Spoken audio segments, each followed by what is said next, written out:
Hey, what's up, everyone? This is kind of a surprise stream. I don't think we advertised or broadcast this at all, but welcome everybody. I thought Kevin, it might make sense for you to introduce us and what topics we're going to be talking about today. Yeah, sure. So hi everybody. I guess I'll just quickly say who I am. My name's Kevin. I run a small channel called Kevin Nontradicaf. That's my name. So I'm an ex-traditionalist Catholic. But today we are on Lance's and Paul's channels talking about metaethics. So Dr. Lance Bush is the moral anti-realist on YouTube, everybody's go-to resource on YouTube for metaethics, and in particular, I guess, moral anti-realism, and kind of, I guess, maybe I could even say the kind of the folk opinion on metaethics, if a folk opinion exists at all. And also we're joined by Paul from Thinking Christian. Paul runs a YouTube channel where he discusses faith and philosophy from a Christian perspective, and ethics is one of the topics that Paul has touched on. I actually came to know Paul because Paul reviewed one of the videos that I did about gastronomic realism. And we might talk more about gastronomic realism and how it relates to moral realism. But with that, I'm very excited to be joined here today by Lance and Paul. Yeah, it's great to be here. Thanks so much. Sorry, go ahead. Yeah, we said the same thing. That's awesome. So I just want to say something about gastronomic realism, which is that I use gastronomic realism analogies and points a lot, but I want to give credit to their original source, at least where I got them from, which is the philosopher Don Loeb, who is an awesome guy. I've been in touch with him. We've had conversations. I think of him as a friend. I hope he thinks of me that way. But Don Loeb has this really funny paper on gastronomic realism that's a serious work of philosophy, but it has tons of jokes and funny stuff in there. And I really wish I could emulate that writing style in my own work, because I like when a otherwise stuffy academic paper has enough jokes in it to make it an enjoyable read. But yeah, give credit to Don Loeb for gastronomic realism stuff. That's cool. So Lance, maybe you know a little bit more about this. Was that the first time it was presented in the literature, the idea of comparing, I guess, moral beliefs to sort of tastes and foods and things? It's very unlikely that was the first time that it appeared in academic literature, but I don't know if I've ever seen a paper that made a sort of sustained. Now, Loeb is quick to say he's not like trying to necessarily present it as like a reductio against moral realism. It's more like, for your consideration, have a look at this. You may or may not think of it as a reductio. And some people, there's this phrase that I've heard around that already it sounds lame the first time you hear it, so it doesn't even need to be overused, which is one philosopher's modus ponens is another's modus tollens. But you could always just have someone react to gastronomic realism by going, I guess I'm a realist about that too. And so you can be a kind of a prolific normative realist about a lot of different domains. And that's consistent. I wouldn't buy it, but it's consistent. So some people might react that way. But yeah, my guess is if you go back through the philosophical literature, you'll find lots of references to comparisons of morality to preferences, like taste in music, taste in food, but nothing of that sort of sustained degree as in that paper that I'm aware of. But again, it wouldn't surprise me if there's some older, I don't specialize in history of philosophy, so maybe somebody knows.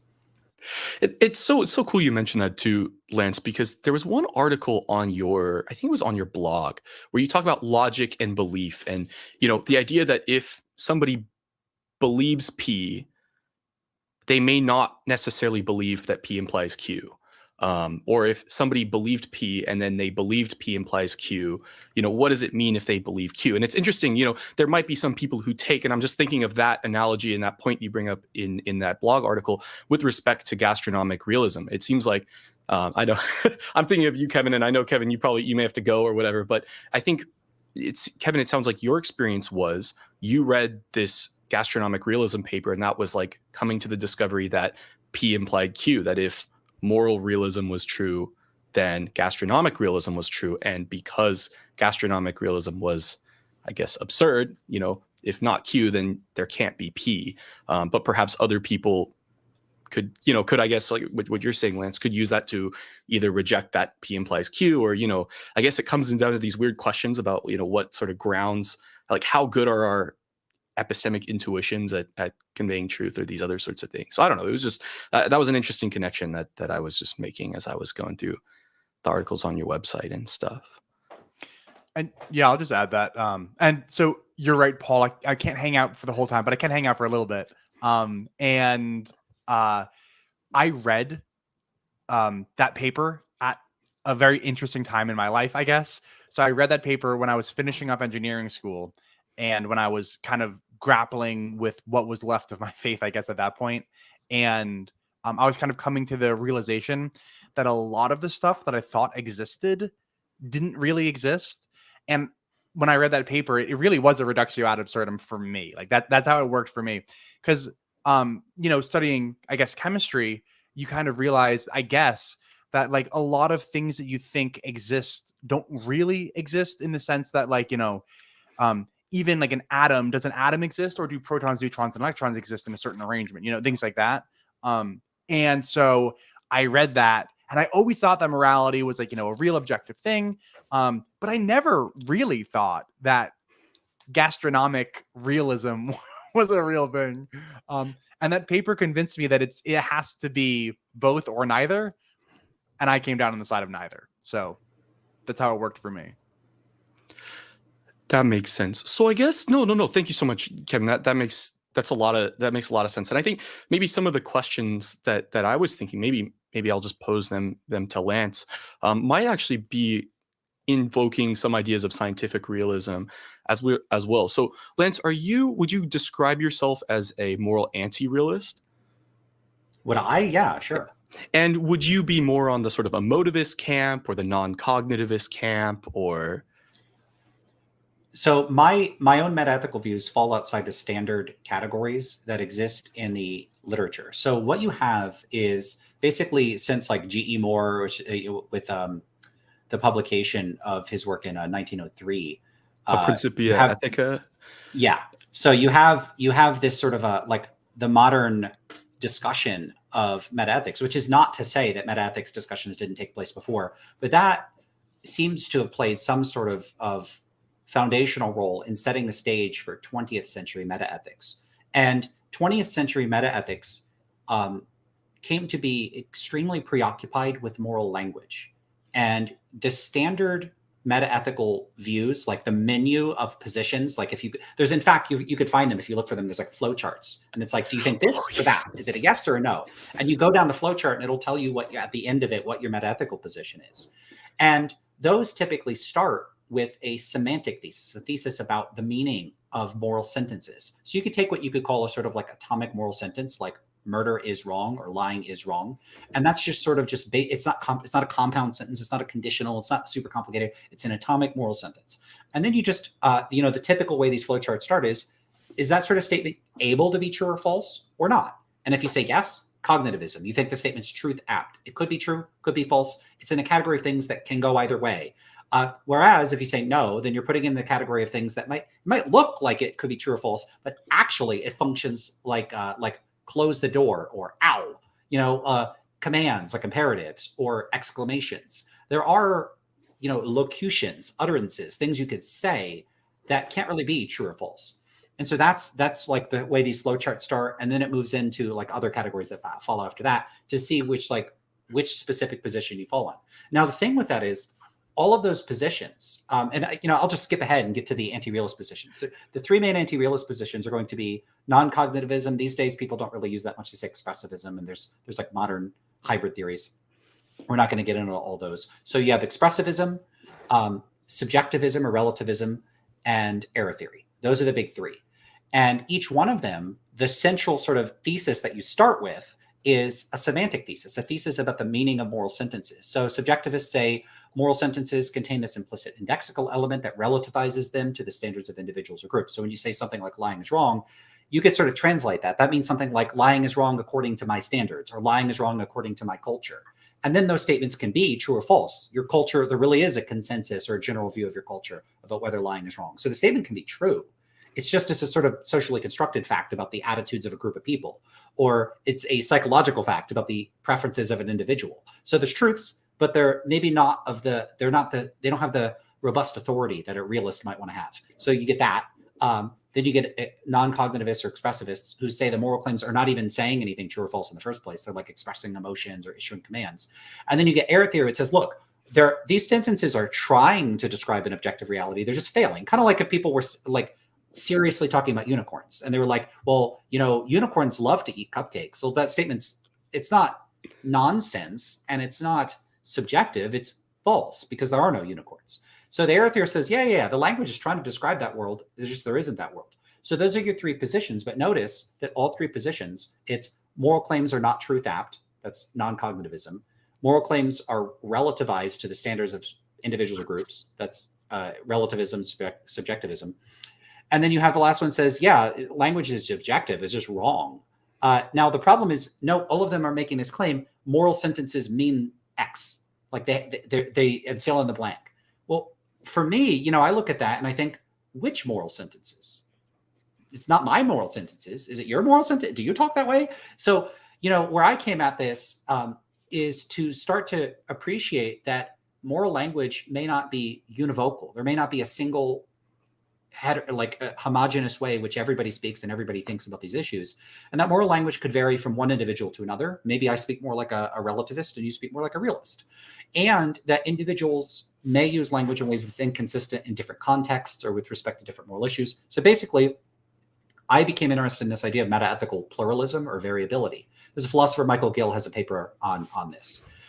But with time, and this is where we'll probably end up talking about my empirical research, I became increasingly convinced that it's not so much that people have like all these variable and inconsistent metaethical commitments, although some probably do, but that I think that all those metaethical positions sort of float free of everyday discourse. And the standard analogy that I give is if you were trying to talk about like everyday causal claims, like I think that it's going to be cloudy tomorrow. When people are making those claims, they're making claims about like events that are going to happen in the future. Okay, does that commit them to a view about how to interpret quantum mechanics? Like, did they have to be a Copenhagen or a mini worlder or some, you know, hidden variable theorist? No, and they're not implicitly committed to that either. They're just that's not what everyday causal language is in the business of doing. And I think everyday moral language is just not in the business of requiring us to have metaethical standards. So what does that mean? It means I don't think that a question, I mean, there's other factors, but I don't want to get too much into this because I've already given a long answer. If you say, like, what's the meaning of a moral sentence? I think the answer is it depends. What's the speaker trying to do with the sentence? And maybe sometimes they're trying to make a claim that's would give you an error theory. Sometimes they're relativist. Sometimes they're nothing in particular at all. And so I don't think there's a fact of the matter about the answer to that question. So that means all three standard categories of anti-realist positions are what Gill calls, they're subject to the uniformity and determinacy assumption. It's like all moral claims have this particular meaning. And I just reject that assumption. So I'm an anti-realist. I don't think that there are stance-independent moral facts, but I don't endorse any semantic theses. So what term do I use for my position? I have no idea. It's like doesn't exist in the literature. It's weird. No, that's an interesting point. And there's almost a kind of, I'm going to say his name wrong, like a Friserian sense and reference kind of distinction there of like what is really meant and like what is the sort of vehicle, like what are people actually saying and what are they kind of referring to? When I was like learning about some of these meta-ethical theories, I had to read a little bit of Ayer's Language, Truth, and Logic and kind of the positivists at the time. And it was interesting looking at them, kind of what you're saying, almost arguing about how language should be broken down. And it was definitely fascinating to me. But I think one of the things that perhaps I've come to realize is people don't always formulate their moral theses in a way that's, you know, consistent with logic like an analytic philosopher would. And they don't always say, you know, they don't always ground their moral statements in premises that their speaker would agree with or something like that. And as a result, maybe like I've never really, I mean, I guess you're kind of bringing up the point that maybe people could be meaning different things, even within the same theory. Like one statement could be interpreted more as an emotivist statement. Not every utterance that somebody has is meant to be like a proposition that logically follows or a conclusion that logically follows from some proposition. I mean, like, or a proposition that's meant to either be objected to or something like that. So perhaps, yeah, it takes the sort of analysis of language in that sense. So Lance, you do not Well, I'm trying to think how I want to word this question because I think it's an interesting question. So, did you ever have a point where you went from saying, "Oh, I was a moral realist before and now I'm not because I realized something," or was there not really some big paradigm shift? Because it sounds like what Kevin's describing is going from having a position that was very much sort of moral realism to sort of not. And then for you, would you ever say that that ever happened, or was it did your views change at all as you were doing your research? So it's a great question because I did go through other changes. So like for instance, one thing I haven't talked about it on my channel much, but I used to be like really convinced of the weird, like all the paranormal and pseudoscientific stuff that I thought alien abductions were real and the government was like hiding it, and all this like wild stuff. Um, and I ended up encountering James Randi, who's like a magician and like this big skeptic, Oh yeah. and it ended up radically changing my perspective and views about everything. Running into that material and reading about that way of looking at things. Taking that skeptical, like investigate this claim. Let's people can trick you. People are full of baloney a lot. So that was a radical change in my views. So I have a recollection of that period of my life and going through that massive paradigm shift. But I have no recollection of ever being a moral realist, thinking moral realism is true, or anything like that. Now, that doesn't mean that I didn't think that way. I don't know. I can't project my mind back, 20, 30 years with the degree of accuracy and confidence that I'd want. A lot of our, you may know this, that, memory is a very, very impressive. Don't get me wrong. People can memorize large tracts of text and recite them 30 years later. People could remember really incredible things, but it's also faulty and reconstructive. And there's one aspect of it, which is a motivated aspect of it. People will, distort their memories in ways where, if they re-describe a story over and over, they can make it more flattering, and they say that enough and they could, so it would be convenient for me to say I was never a realist. And so I have to look at my lack of memory of that with suspicion. I don't know. But what I can say is when I really try to think, was there ever any point where I felt like a realist? I can't recall one. And so the other thing I could say is, as far as I recall, I was immediately attracted to anti-realist views pretty much the moment I started studying philosophy, which I was about 16 or 17 at the time. So it's been over 20 years, and there wasn't too much time where I thought about these issues before that. So as far as I could tell, there's a very good chance I am like a native anti-realist. Like I just kind of, like that's my natural default disposition. However, my position did change over the years. Around the time I was 18 or 19, if you would ask me at the time, I would have called myself an error theorist, or sorry, a non-cognitivist. And then I became an error theorist, and then I became what I am now. And that period took about 15 years or so, maybe a little less. I've got a question for Paul, if that's all right. So my morality was very much so informed by my religious upbringing. How much of your, I guess, pre-studying any philosophy, how much of morality was informed by religion for you, and how much of morality remains informed by religion for you after, like, you in the recent past instead of you when you were 12? Yeah, that's a really good question. I think when I was, well, one of the things I should probably contextualize first is as I was like I guess, an adolescent, this is when the sort of new atheists were becoming a very strong force. And this is also when I was like beginning to go online. And I think as a result, when I was younger, um, I would say maybe in preschoolish time, probably a lot of my very formative moral beliefs came from sort of like religious views. Because I went to public school, I think a lot of by the time I was an adolescent, I would say very little of my moral beliefs were grounded in any sort of religious tradition. And this is something, are you all familiar with the book, The Death of Character by James Davison Hunter? No. Very interesting book. Lance, you may find it interesting because he goes into what kind of language do people use when they're describing, like how do, if at all, people decide to ground their moral truths. And one of the things he found that was very interesting, different religious traditions ground their moral beliefs differently. His claim was that Catholics tend to actually ground their moral beliefs in their sort of Catholic beliefs, in ideas about God. But many Protestants, if you ask them why certain things are right or wrong, some of the studies and interviews they did, they kind of concluded, well, Protestants are almost no different than a lot of secular humanists. And even if they claim to have a realist attitude, one of the things that he found is a lot of them kind of give it on the basis of very emotivist type of justifications, or justifications that would seem very emotivist. It was a very, very interesting study. And I think that resonated a lot with me, because I think if you had asked me as an adolescent, what makes things right or wrong? And granted, I had not really taken the time to sit down and think through these things. I don't think I would have necessarily grounded them in God or anything like that. I think I would have probably adopted some sort of utilitarian notion of right or wrong that I think I had kind of uncritically gotten from living in a democracy, which I think influenced me to believe that consensus is somehow a good way to come to truth. Implicitly, I believe I kind of accepted that.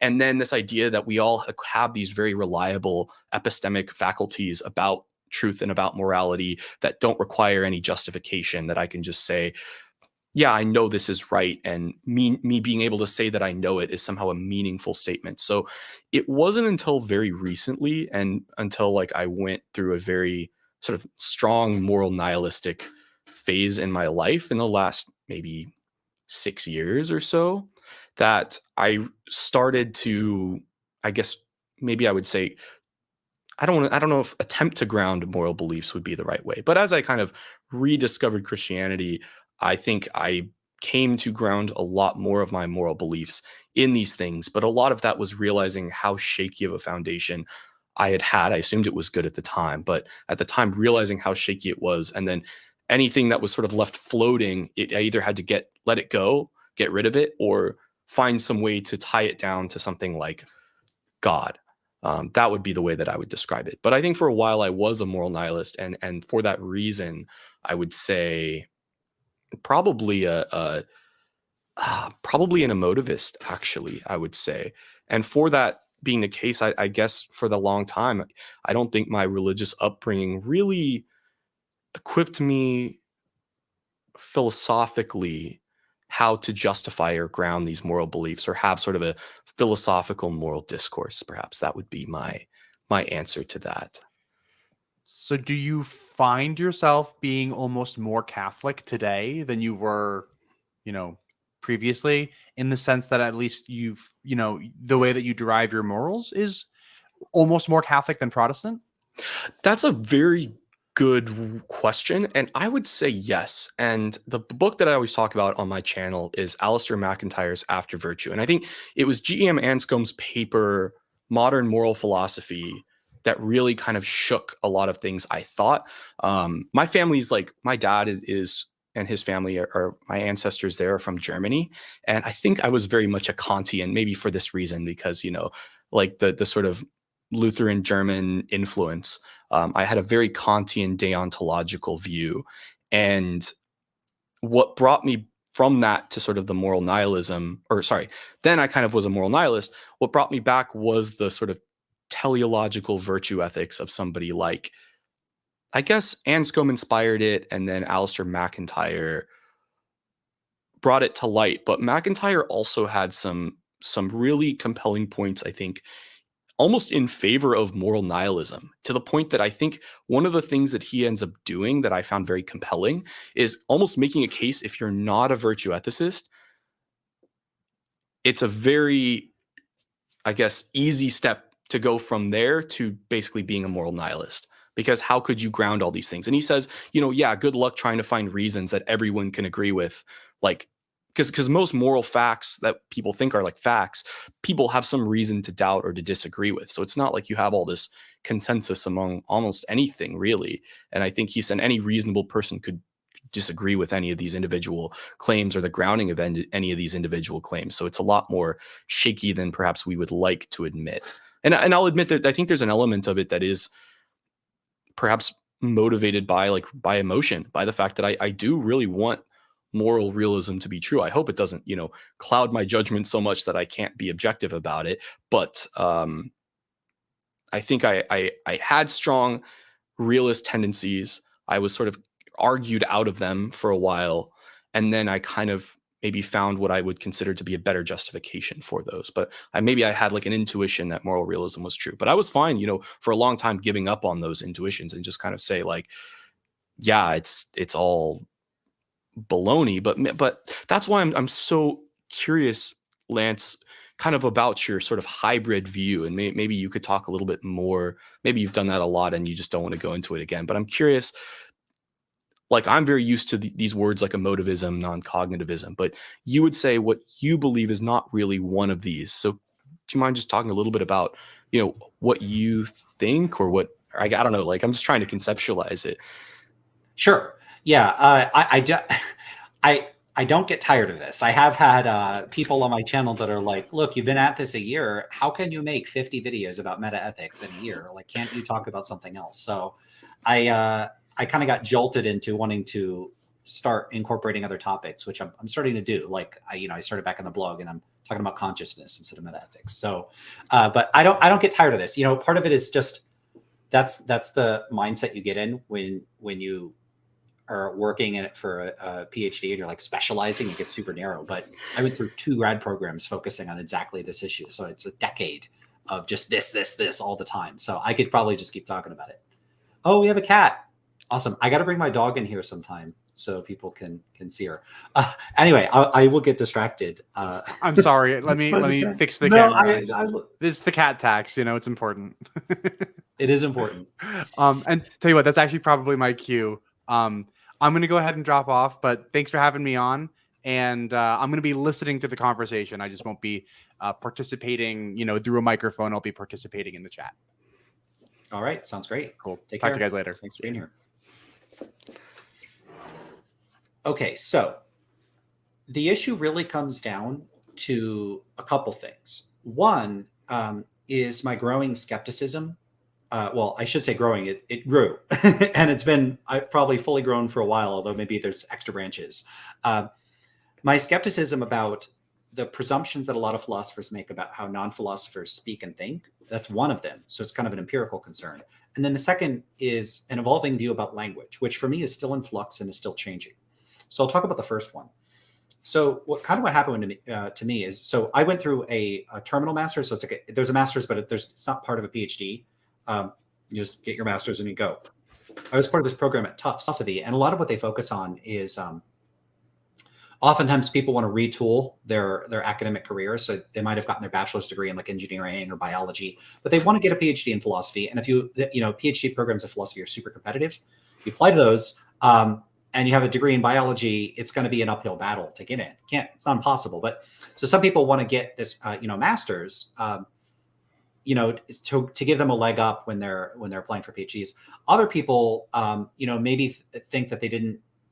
It just gives you an edge, like maybe they think that their institution wasn't the strongest, or that their credentials weren't the strongest, or whatever. So they go. So I went there for that reason, to try to get into a philosophy program, which is interesting because my views began to change, and I ended up in a psychology PhD program. So I did a master's in philosophy, and then the PhDs in psychology. Now, I talk about philosophy so much, a lot of people, when they see Dr. Bush, they assume the PhD itself is in philosophy. It's not. It's in a psychology program. But I should say, well, I'll get to that. So I'll get to that. So when I got into this master's program, I came across this debate, and it's a really funny debate. It's a debate between 2 philosophers, Richard Joyce, who is an error theorist. Oh, yeah. Evolutionary metaethics. Yep. And Stephen Finlay, whose views are a little harder to categorize. So they have this exchange where one of them is saying, if you're an error theorist, you kind of take this view. And Joyce has a very robust account of like the folk view of morality. And you can see that, I think it's in his book, Evolution of Morality, where it's like this really robust account. And Joyce talks about like these non-negotiable features of morality and ordinary moral thinking. Like it's categorical. It's not the sort of thing that could be relativized. It's realist in character, hence the error theory. He thinks that people are committed to this like strong notion of morality, and they're just wrong about it. Whereas Finlay is arguing against this. And there was this line in one of the papers where I forget if it was Joyce or Finlay that says, facts about what people mean when they make claims is not going to turn on what they would say when they were asked. And that line has stood out with me. I'm probably not even quoting it verbatim, but I was like, well, wait a minute.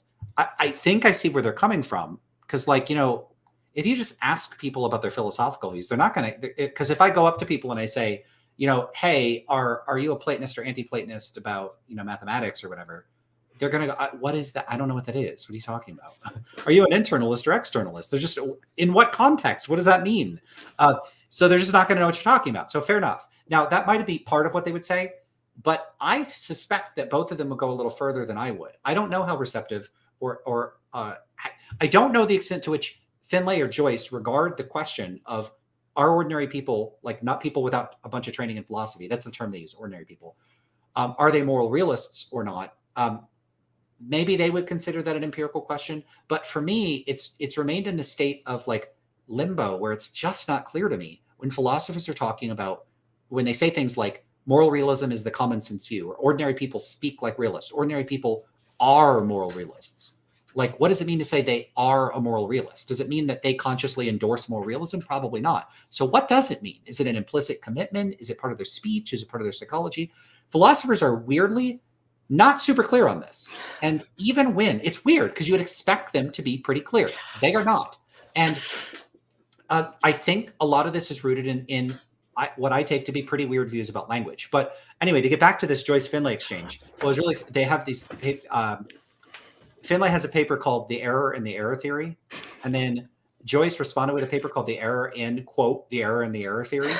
And then I think it was Finlay. One of them responds with a paper called Errors Upon Errors. And then the other responds with Enough with the Errors. So it's a really funny exchange where the titles were jokes that are plays on the previous title, and the journals let them get away with this. But I'm reading that exchange, and one person is saying people are realists, the other saying people are not realists, and I started to think, what if they're both? What if some people are realists and some people aren't? What if people are realists about some issues and not about other issues? Why is that not on the table? So I started writing this whole paper, and I called it the metaethical diversity hypothesis. And I'm working on that. I'm writing it up. I'm all excited about it.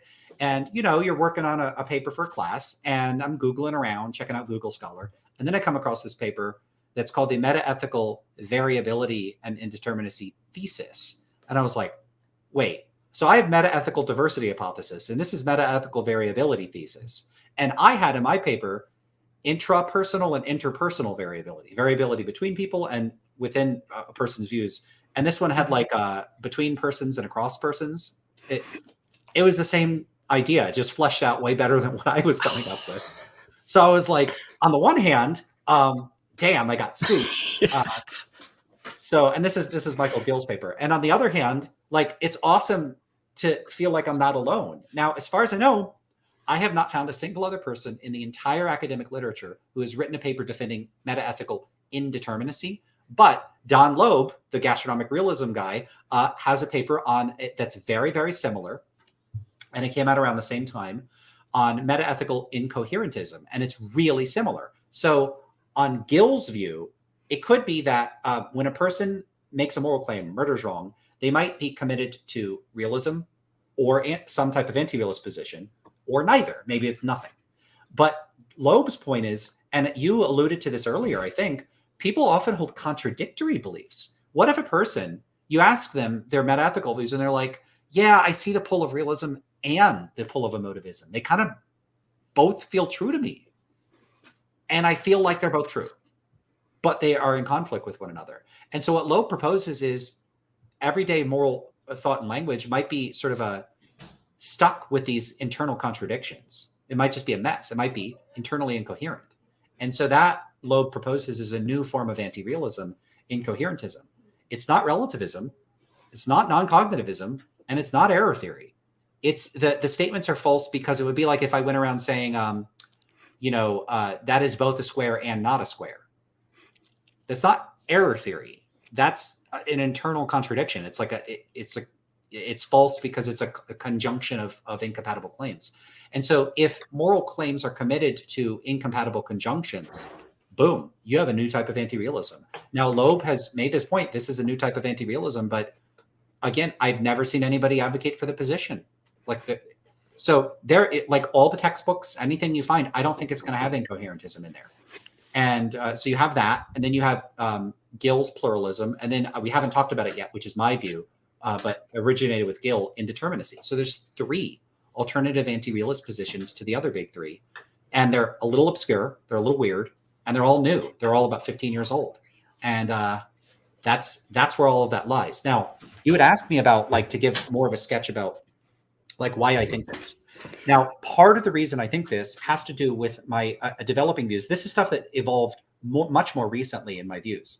Has to do with the way language works. So part of the issue is that philosophers, many of them seem to treat sentences themselves as having meanings. So you can ask the question, what does the sentence "murder is wrong" mean? And as far as I could tell, at least some philosophers take that literally. The sentence has a meaning. Like the sentence means something. Now, I don't think sentences can mean things. I think people mean things. And so my slogan I go with is words don't mean things, people mean things. I think language is a behavior. I think that it is a product of it. I mean, it would be shocking if biological evolutionary factors weren't relevant to the development of human speech and language, like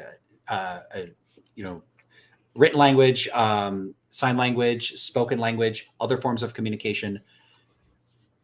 Natural selection has likely favored a host of cognitive mechanisms that allow humans to be able to do that.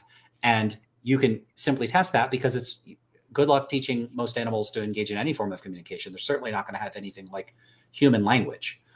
So there's some degree of biological preparation, but I don't think that that means that like it's like the ability, like language is like super duper mega hardwired in there. I actually think culture picked up the slack and played a massive role in the development of modern language. And I think to varying degrees, language doesn't so much like prevent us from thinking things. Like people may have heard of like the Sapir-Whorf hypothesis, and that's, some people get really extreme with this and like your language totally alters your perception of reality. I don't think anything like that. But I do think, and this is a point that's stressed by Christensen and Chater in their book, The Language Game, language can grease the wheels on certain cognitive cognitions and make others more difficult. You often notice, like, are you familiar? So I'm saying a lot here, so maybe I want to hear something. No, you're good. You may have heard of like a term in a different language that perfectly encapsulates a really complicated idea, and you're like, I wish I had that term. Do you know what I'm talking about? Like, what's that one? It's like, is it the term of like the thing that you remember that you should have said when you're walking down the stairs after leaving a conversation? What is that term? Oh, I know it. I know it.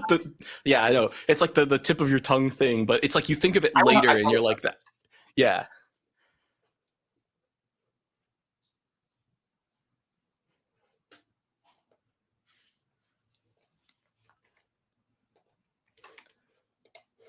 Does someone in chat know it? What we're talking about? Is it a French term? Well, you know what I mean. There, maybe someone in chat will tell us. So you have like basically language can I don't know, facilitate differences in the way that we think, make them easier, make them more difficult. But overall, I think that the development of language has these huge cultural components to it. But I also think that like languages, if you look at them, people will sometimes treat words and phrases as if they have these fixed and rigid meanings. And I don't know how academics became so convinced of that, because if you look at how people actually use language, it's constantly evolving. We're introducing all this slang. People might not like new slang, but the slang replaces the old terms. They become mundane and casual terms. Pronunciation change. Like none of the language we speak, and no one was speaking exactly that way for most of them. 1,000 years ago or 2,000 years ago, everything is changing all the time. And so, this idea that there's like fixed and rigid meanings to words and sentences is completely silly. It's always changing. And it's also just the case, if you look at how people use terms and phrases, it's not like each word has this, like people I think have this weird dictionary based view of words. Like each word has an assigned meaning. And then when you speak, you It's a collection of things, each of which has an assigned meaning. And that's not how words work. Words are part of a holistic, cohesive whole where the meanings are constantly changing and shifting in accordance with the words around them. And who you're speaking to, their assumptions about you, your assumptions about them, your tone, their tone, your body language, their body language, your shared cultural attitudes. If you're from different cultures, that's going to put you in a different attitude, a different mindset. All of these factors influence what we need. And so the words themselves, it's not like we're playing like Magic the Gathering and the card has a written set of text on it, just like a word. And so when I pull the card out, there's my meaning. That's not how words work. I don't use a word and the word has a rigid meaning. The words are part of a tapestry of a social context. And it's the entire context as a whole that is involved in me expressing my meaning. And what's actually happening is the words I use are just part of a overall behavior that I am using to try to communicate something to others. And then all of their psychology, their background, their culture, all their assumptions, that's going to influence their interpretation. And so there is like a psychological stuff going on the sender side and on the receiver side, but the words themselves, they don't have any meaning. They don't have any meaning in and of themselves. I mean things and I use the words to try to convey that meaning. So that's my view of language. Now, when you take a view of language like that, this language is like language is use. Words don't have fixed and rigid meanings. It's all context dependent. This idea that it would even make sense to talk about moral sentences having a meaning just seems completely silly. What would that even mean? Which moral sentences? What counts as a moral sentence and what doesn't? Is there a fact of the matter about that? I don't think so. And so when you see language as dynamic and fluid and context driven, these semantic theses don't even really make sense. I don't even think there is a distinction between semantics and pragmatics. You could go and look at people trying to draw a line between semantics and pragmatics. I don't think that there is one. So pragmatics are all the contextual factors that change meaning. So, if someone says, imagine these two things a person could say. Hey, is that the right? Someone asks you a question, you go, yeah, right. Does that mean, are you saying correct or incorrect? Yeah, right. You're saying correct, right? Now, what if you say, yeah, right? That means the opposite. You're being sarcastic. So the tone change, it actually inverts the meaning of what I said. That is not part of the semantics. That's part of the pragmatics. And there's other types of ways in which context, it's not just tone, but body language and other sorts of things. Someone could say something while winking or whatever. Oh, yeah. So there's all sorts of ways that there's other stuff that we do besides just the words, like if you were transcribing it, that are involved in the expression of meaning. Now, I actually think it's just that.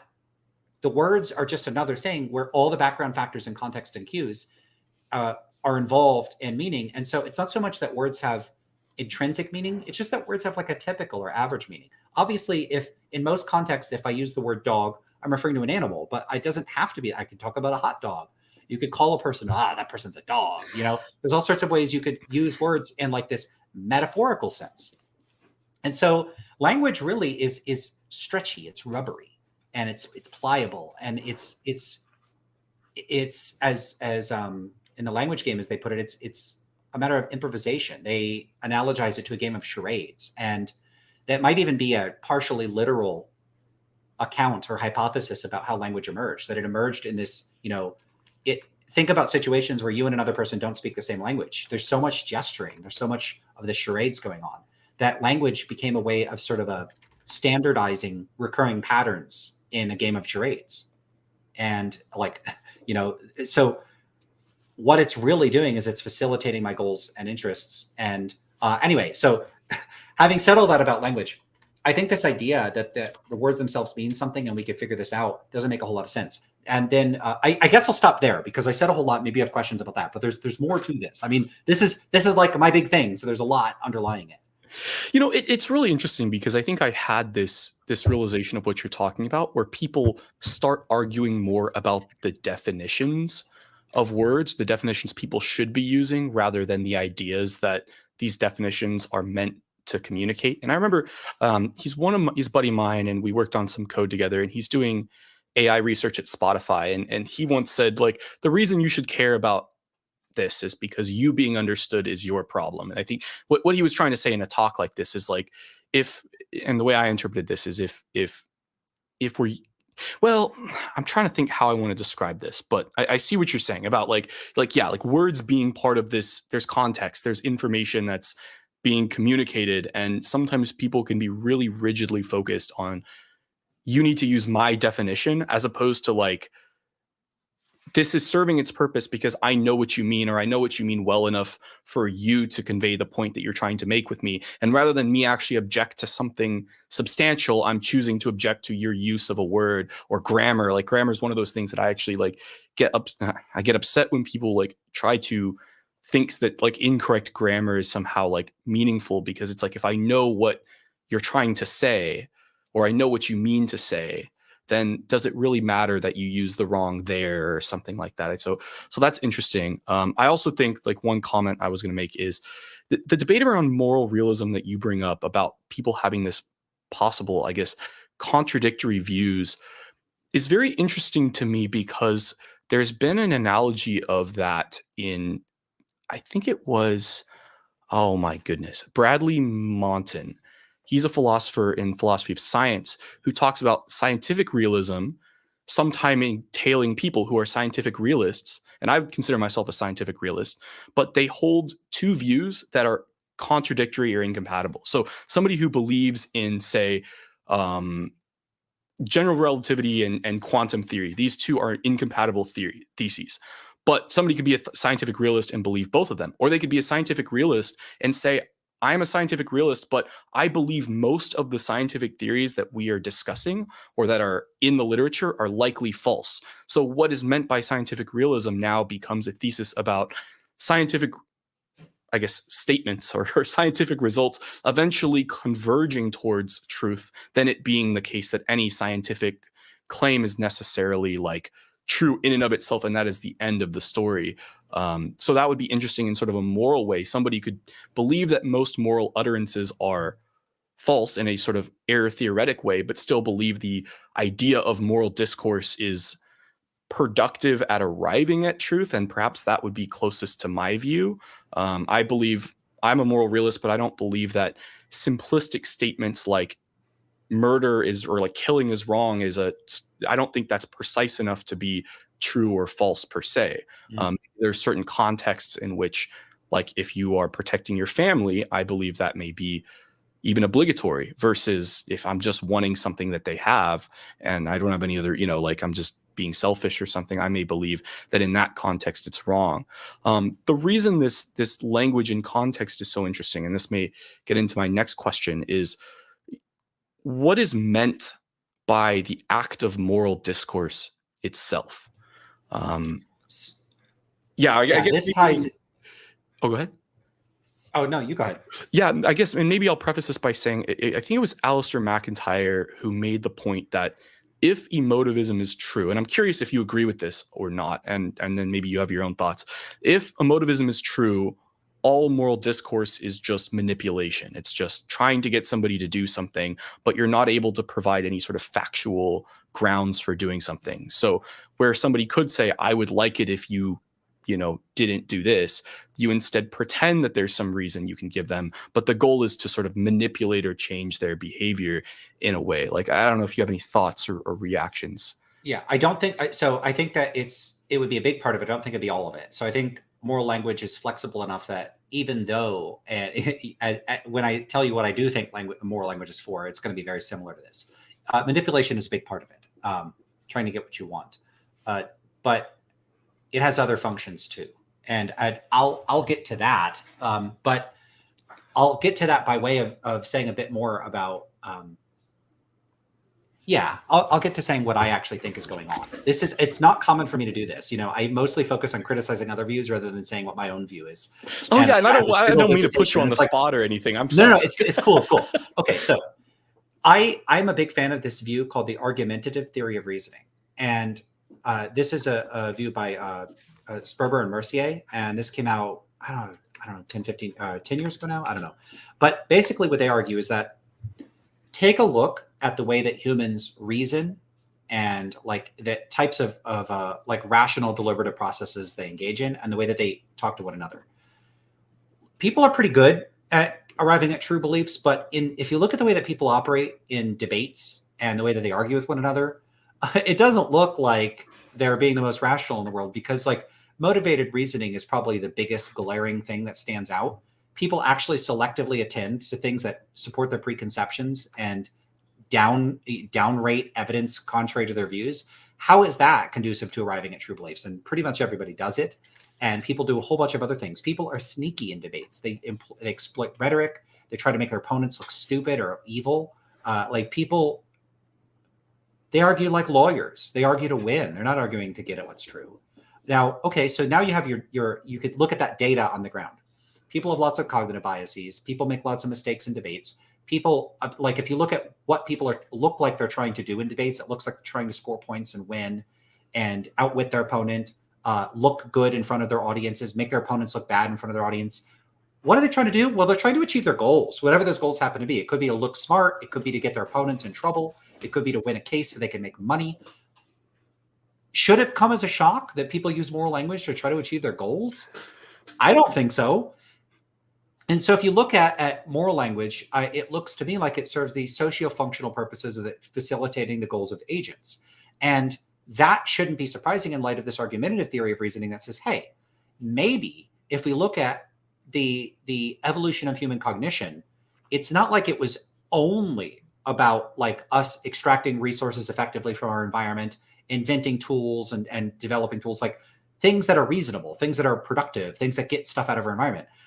You know, sure, we had to contend with tigers and bears and figure out how to catch fish and figure out how to not die in the cold or die in the heat, figure out how to get water. We had all these, it's a battle of people versus nature. And we were really good at succeeding at those battles. But it's also a battle of people versus people.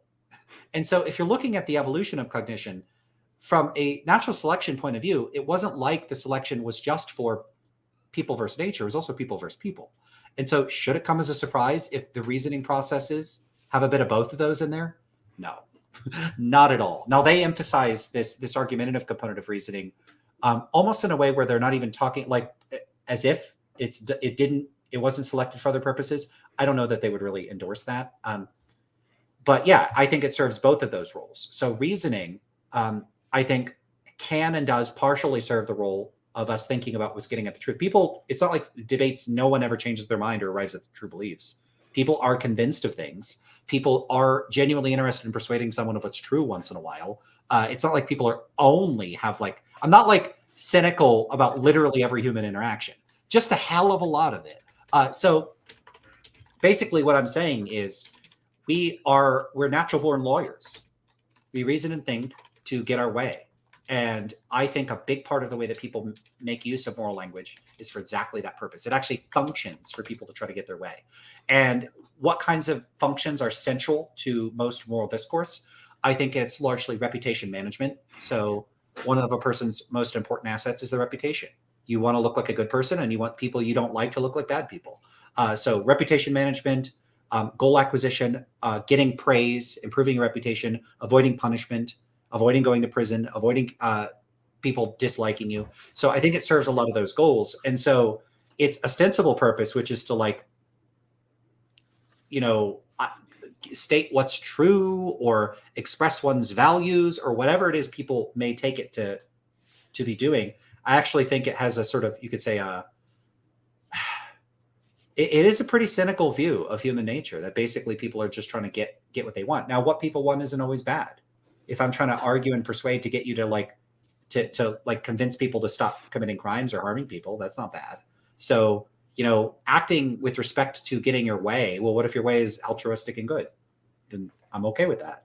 So yeah, that's roughly my view of language. So it actually is pretty similar to this view. Like if people were emotivists, language would just be about manipulation. My view is actually pretty similar to that.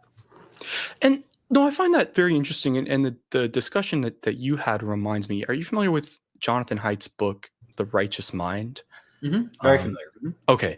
This is a book and he talks about I guess some of the people versus people and some of the role of, some of the ways people kind of use their reasoning to come to certain conclusions and things. I really enjoyed that book actually quite a bit. I think he makes a lot of really, really good points about perhaps some of the foundations of morality and some of the social functions. In particular, like he does a lot of work on moral disgust. So how can moral disgust, serve a purpose in a sociological sense, was very interesting to me. Now, here's a question, and I'm not really like specifically trying to get at any angle here, but one concern I often hear from people is, well, if everyone came to believe in that emotivism was true or that moral realism was false, the idea is society would cease to collapse, or people would no longer, or maybe it's the idea that people are tricked into behaving what we would consider morally because of fear or because of some other things. And if people came to realize that a more anti-realist sort of view, either things would collapse or I'm trying to even think what the argument would be, but just that people would no longer have a reason to be altruistic or to not go around hurting other people. I mean, like, I'm sure you've encountered that as a sort of possible many implication. times. It's a constant issue. So I should say part of my goal in discussing anti-realism is not so much, I mean, of course, I want to convince people that it's correct because I think it's correct, and I want people to hold correct views. Also, I should add, if I were convinced that belief in anti-realism generally had very negative social repercussions, I would stop talking about it. I might even lie about it. I am extremely reluctant to do that, and I'm not a very good liar. So I would probably just shut up. So I'm just imagining a situation where it would be catastrophic. Like, if you can see like some really bizarre hypothetical where if I said what I really thought, it would cause utter chaos and mayhem. But I'm really reluctant to not say what I think and not say what I think is true, unless I have really overwhelming evidence that it's going to be like the consequences of doing so are really bad. Fortunately, I think this is a case where that's extremely unlikely. So I'm not too worried about that. That being said, another point that is really critical here is that a view isn't true or false because belief in it would have bad consequences. So, if an asteroid was headed towards Earth and there was no way to stop it and it was going to wipe out human civilization, believing that was true, like if you told the public, like let's say you're the one like amateur astronomer and you spot the asteroid, do you tell everybody? I mean, I probably would, just because I wouldn't be that confident we couldn't stop it, and I'd at least try. But let's just suppose you're part of the astronomy team that confirms we're all doomed. Do you tell the public? Well, if you tell the public, let's say you know the outcome. The outcome is it would be catastrophic and horrible, and everybody would have a horrible time in their last few months on Earth. Probably not worth telling people that. Wouldn't mean it's not true. So the fact that moral anti-realism being true, if it, assuming it's true, the fact that you convince people to believe that, and actually, I guess it could just be false and you convince people to believe it. So setting aside whether it's true or false, if convincing people of anti-realism had all these catastrophic consequences, that would make it false. It'd still be true anyway. So that's one issue. So then there's the third question of, would the consequences actually be so bad? And I don't think so. Part of the reason I don't think so is because I don't think people are moral realists to begin with. And so, not generally speaking, obviously some people are moral realists, but I think most of the public are not moral realists or anti-realists. And so if you told them some view that they didn't hold in the first place isn't true, why would that change their behavior? Like, imagine you show up to an alien civilization and you're like, hey, by the way, and you just tell them some belief system we don't think Hinduism is true. Like, the Hindu gods don't exist. Like, what are they going to? They're going to go, okay. How does that? The Greek gods don't exist. The Zeus is not real. Like, they're not going to change anything. So if people already weren't moral realists, why would them knowing moral realism isn't true change their behavior? So that's going to turn on the empirical questions. Am I right that they're not moral realists? But do I really know what would happen? No, I don't know what would happen if you convinced everybody. And it also could be that there are specific behavioral consequences of people endorsing particular metaethical positions. Now, the thing about that is that emotivism, error theory, and relativist views, none of them have any sort of logical entailments about what your normative moral standards ought to be or must be. So if you're an emotivist, that doesn't require you to not care about other people. If you're a relativist, that doesn't require you to not care about other people. And if you're an error theorist, it doesn't require you to like stop having attitudes like, hey, I find murder to be repugnant and horrible, and I will try to stop it. All of that it can logically be completely consistent with endorsing any anti-realist position. But there is a question about the psychological consequences. But those have to do with, you could say, sort of contingent features of humanity, like how our brains work and how they react to certain sorts of truths. And would people succumb, if they think anti-realism is true, to some sort of like nihilistic collapse where they feel like life has no purpose and meaning and they become depressed and miserable?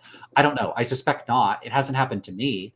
I don't think it generally happens to anti-realists, but I also think that that's not that dispositive of the truth of what would happen in a broader sense, because I self-selected into this. Like, I was already disposed to think this way. So what about other people that aren't disposed to think that way? I don't, like, for instance, I think there's some people that in acquiring religious belief, like they convert to a religion or they find religion, it often appears to me from the outside to have dramatically improved their quality of life. Like, they're happier, they're more dedicated, they're motivated. I don't think it had that effect on me. I don't think it would make a big difference one way or the other. I think individual variation, and of course, also this works in reverse. That says nothing directly about whether the religion is true or not. Although I do think benefits of religion might be relevant in some indirect way. You know, there's like the fruits argument stuff. Oh, I see what you're saying. Oh, that's interesting. So what I'm getting at here is we don't really know the answer. I don't see any particularly good reason to think that widespread belief in moral anti-realism will cause some sort of behavioral consequences. But then the last thing that's just super duper important to really emphasize here is it's an empirical question. And we don't really have compelling empirical evidence one way or the other about the behavioral or psychological consequences of being an anti-realist. I should say there are a couple experimental studies on this. There's Ryan Holyoake 2013. There's Young and Derwin 2013. I know the references off the top of my head because I have special sections in the supplemental sections of my dissertation where I give a methodological critique of these studies. I think the studies I think we would need more research. I don't think that those studies are definitive, but both studies purport to show that priming people to be anti-realists or realists does change their behavior in a way where anti-realists act worse. But I would say take both those studies. I think there's significant methodological concerns with both of them. So I wouldn't say, yeah, we figured out that that's true. I don't think that it is true.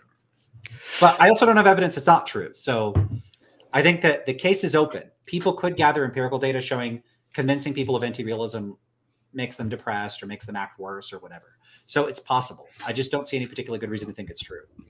Yeah, and I also think it's in some ways, claiming that moral anti-realism causes people to act worse in some ways is kind of almost, well, and you touch on it, right? First of all, it doesn't necessarily mean it would be false, but also it kind of almost begs the question in favor of some sort of realist value anyway. If there are no, truths or not, then who cares? If anti-realism is true, then who cares whether or not it causes some flourishing or not, whether to believe it. It just is, there's, and that's kind of an interesting thought. I think the thing, and maybe, I don't know if you have any thoughts on this. I think the thing that would scare me a lot about being if I was a moral anti-realist, and this is a weird thing to say, but like, suppose I was married and I was in some situation where I realized I could like cheat on my wife and get away with it, and I do some Bayesian calculation. So the probability that I get caught and the sadness that I experience from getting caught versus like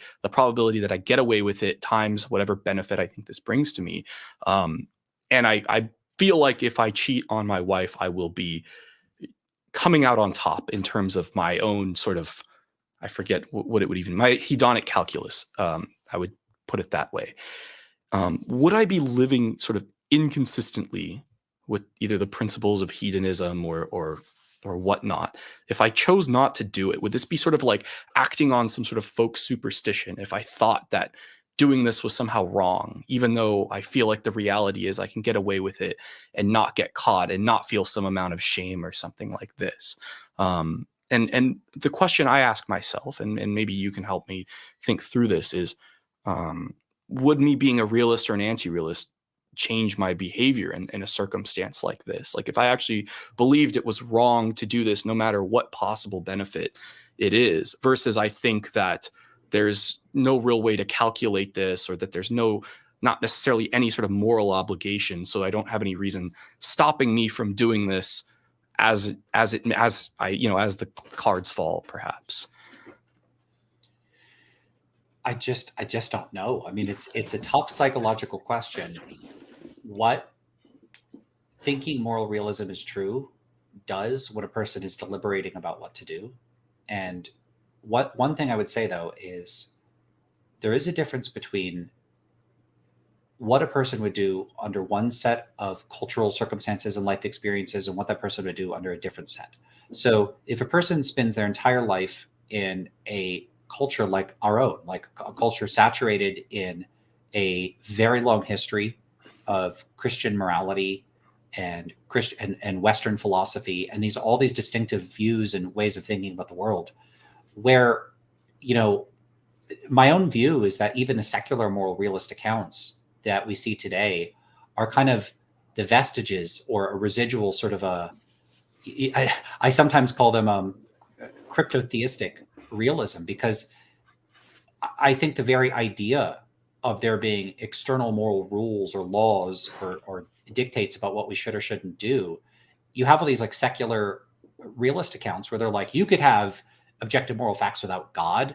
And, the impetus for that has already been there. Like, well, you could have a type of like Platonism where you yourself don't have to agree with Plato about whether God exists or not. You could have these like, fancy metaphysical views that strip out the gods and keep the metaphysics, the non-natural metaphysics intact. So that exists and that's been around. So those intellectual resources have been available to secular moral philosophers for a while. But I think socioculturally, a lot of secular moral philosophers, because you may have seen like the surveys of professional philosophers. The majority of professional philosophers are moral realists, and even though most of them are atheists. So, and even if you control for theists and you look at just the atheists, they're still mostly moral realists. Now, why is that? I think that consider the counterfactual. Imagine that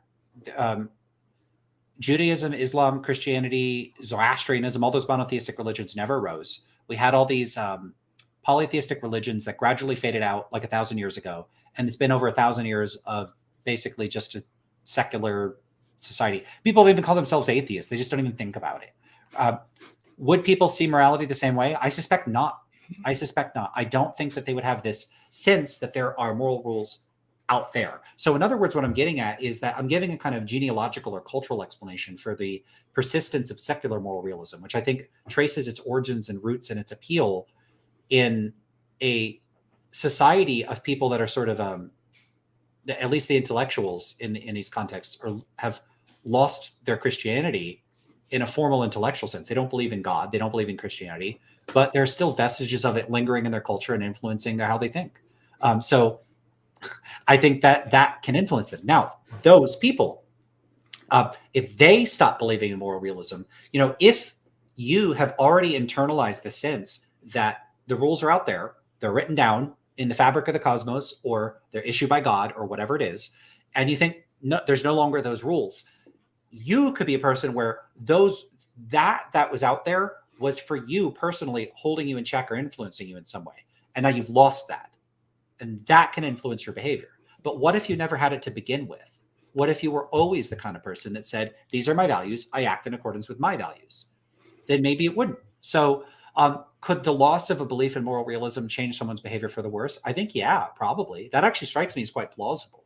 I don't think it makes anti-realism wrong, but I do think it means that if you convinced people to be anti-realists, there could at the very least be a short period of time where they struggle with that. And I think that might be a reason people don't want to be anti-realists. I think that the idea of moving from realism to anti-realism, I don't have a memory of this happening, but it seems, I think it's like diving into the existential abyss. Like the rules aren't out there. I got to come up with my own rules. That is not a fun experience. That's a dark and challenging experience. And if people want to see someone that wrote about this in an extraordinarily eloquent and interesting way I could never hope to touch, read Nietzsche. I mean, people call Nietzsche a nihilist, but Nietzsche wasn't saying God doesn't exist and there's no objective moral truths and nothing matters and just go be sad in a hole. he talked about creating your own values. I see this as someone that was saying, look, when you pass through that tunnel of darkness, if you do lose your belief, you do lose your grip on these things you once held dear, they're still what you hold dear. Create your own values. Now, maybe that's probably not where you would want to go, or where a lot of people want to go, but that like abandoning realism doesn't have to be a life-denying, horrible, dark, murky place. It could be a very positive, life-affirming, happy, optimistic thing. On the other hand, if you have a disposition that inclines you towards having an affair or being manipulative or whatever, and you now feel that you have that license to act on that, and you don't feel there's any external checks on you, the rest of the world ought to be pretty scared, because that could be a bad thing. So I don't, this idea of a wild west where every individual is up to them to create their own values, maybe that's something to be afraid of. And that's maybe it would have upsides, maybe it would have downsides, I don't know. On the other hand, there could be psychological benefits to people going through this process. So for me, I think many people, social and cultural influences have caused them to change their values for the better. Every century you go back in time, maybe there's been some hiccups here and there. People seemed on average to be quite a bit worse. People were more bigoted. They were more closed-minded. They were nasty. They were more okay with violence. Now, I'm not saying everybody everywhere was evil all the time, but the past was a rough place, and things have on average tended to get better overall. There's backsliding, 2 steps forward, 1 step back. But part of that is facilitated by changes in our emotions and our attitudes and our feelings and our dispositions, not our explicit commitments to like doctrines or written down laws and rules. People will change their values in spite of those rules written down. And so, maybe abandoning certain kinds of beliefs or abandoning a commitment to realism would make people more open-minded, would make them more tolerant, would make them more willing to change their values. So it could have positive effects. And how those weigh out together, I have no idea. I don't know.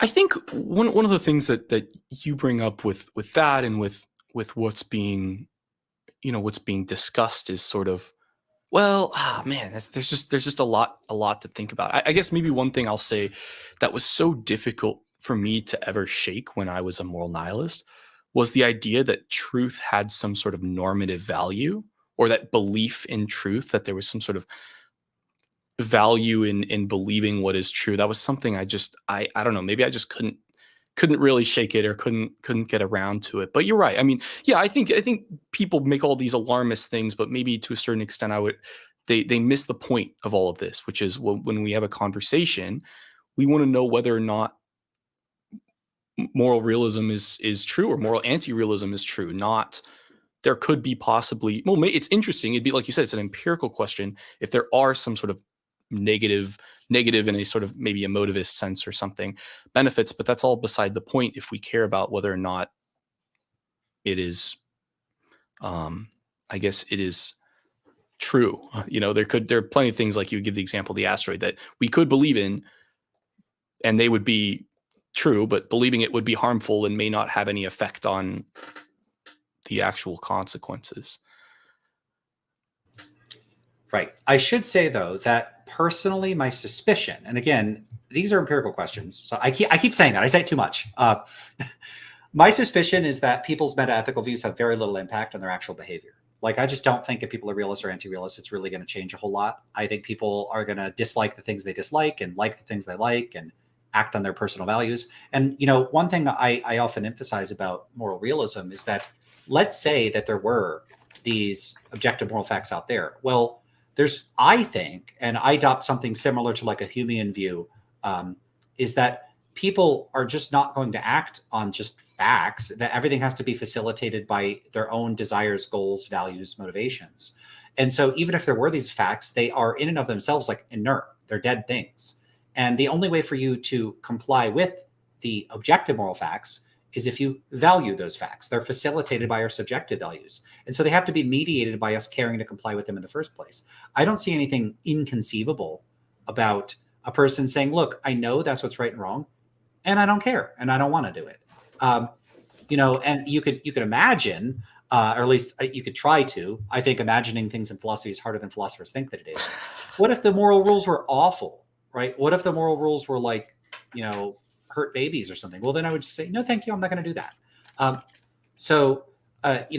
That to me brings home an issue I have with metaethics, which is that there seems to be this assumption for people that like our metaethical views like matter. But look, I work in philosophy. I care about this topic a lot, but I actually think that substantive philosophical views just don't really matter very much. And here's the thing. I think this generalizes to so much of philosophy, because you'll have all these people, and this isn't just academic philosophers, but people sort of doing what philosophers do, like utilitarianism is the correct theory. No, it's virtue theory, or no, it's deontology. Now, if you actually observe those people's behavior, would you I'm coming up with this now, but imagine you watched people in real life who are an observational scientist. Would you be able to tell from what a person does whether they're utilitarian or a deontologist? I don't think you could. I don't think you could. And I think that's because all of this stuff is cheap talk. All of the person saying, I'm a deontologist, and then they go about they do exactly the same things they did before they became a deontologist. Same thing for utilitarian. I think utilitarians would do exactly what they were already doing. I don't think people's normative moral beliefs have any practice, whatever's actually driving them. It's not their intellectual commitments. And I think that this is true of metaphysics and epistemology. Like someone could go around saying, I'm a Bayesian.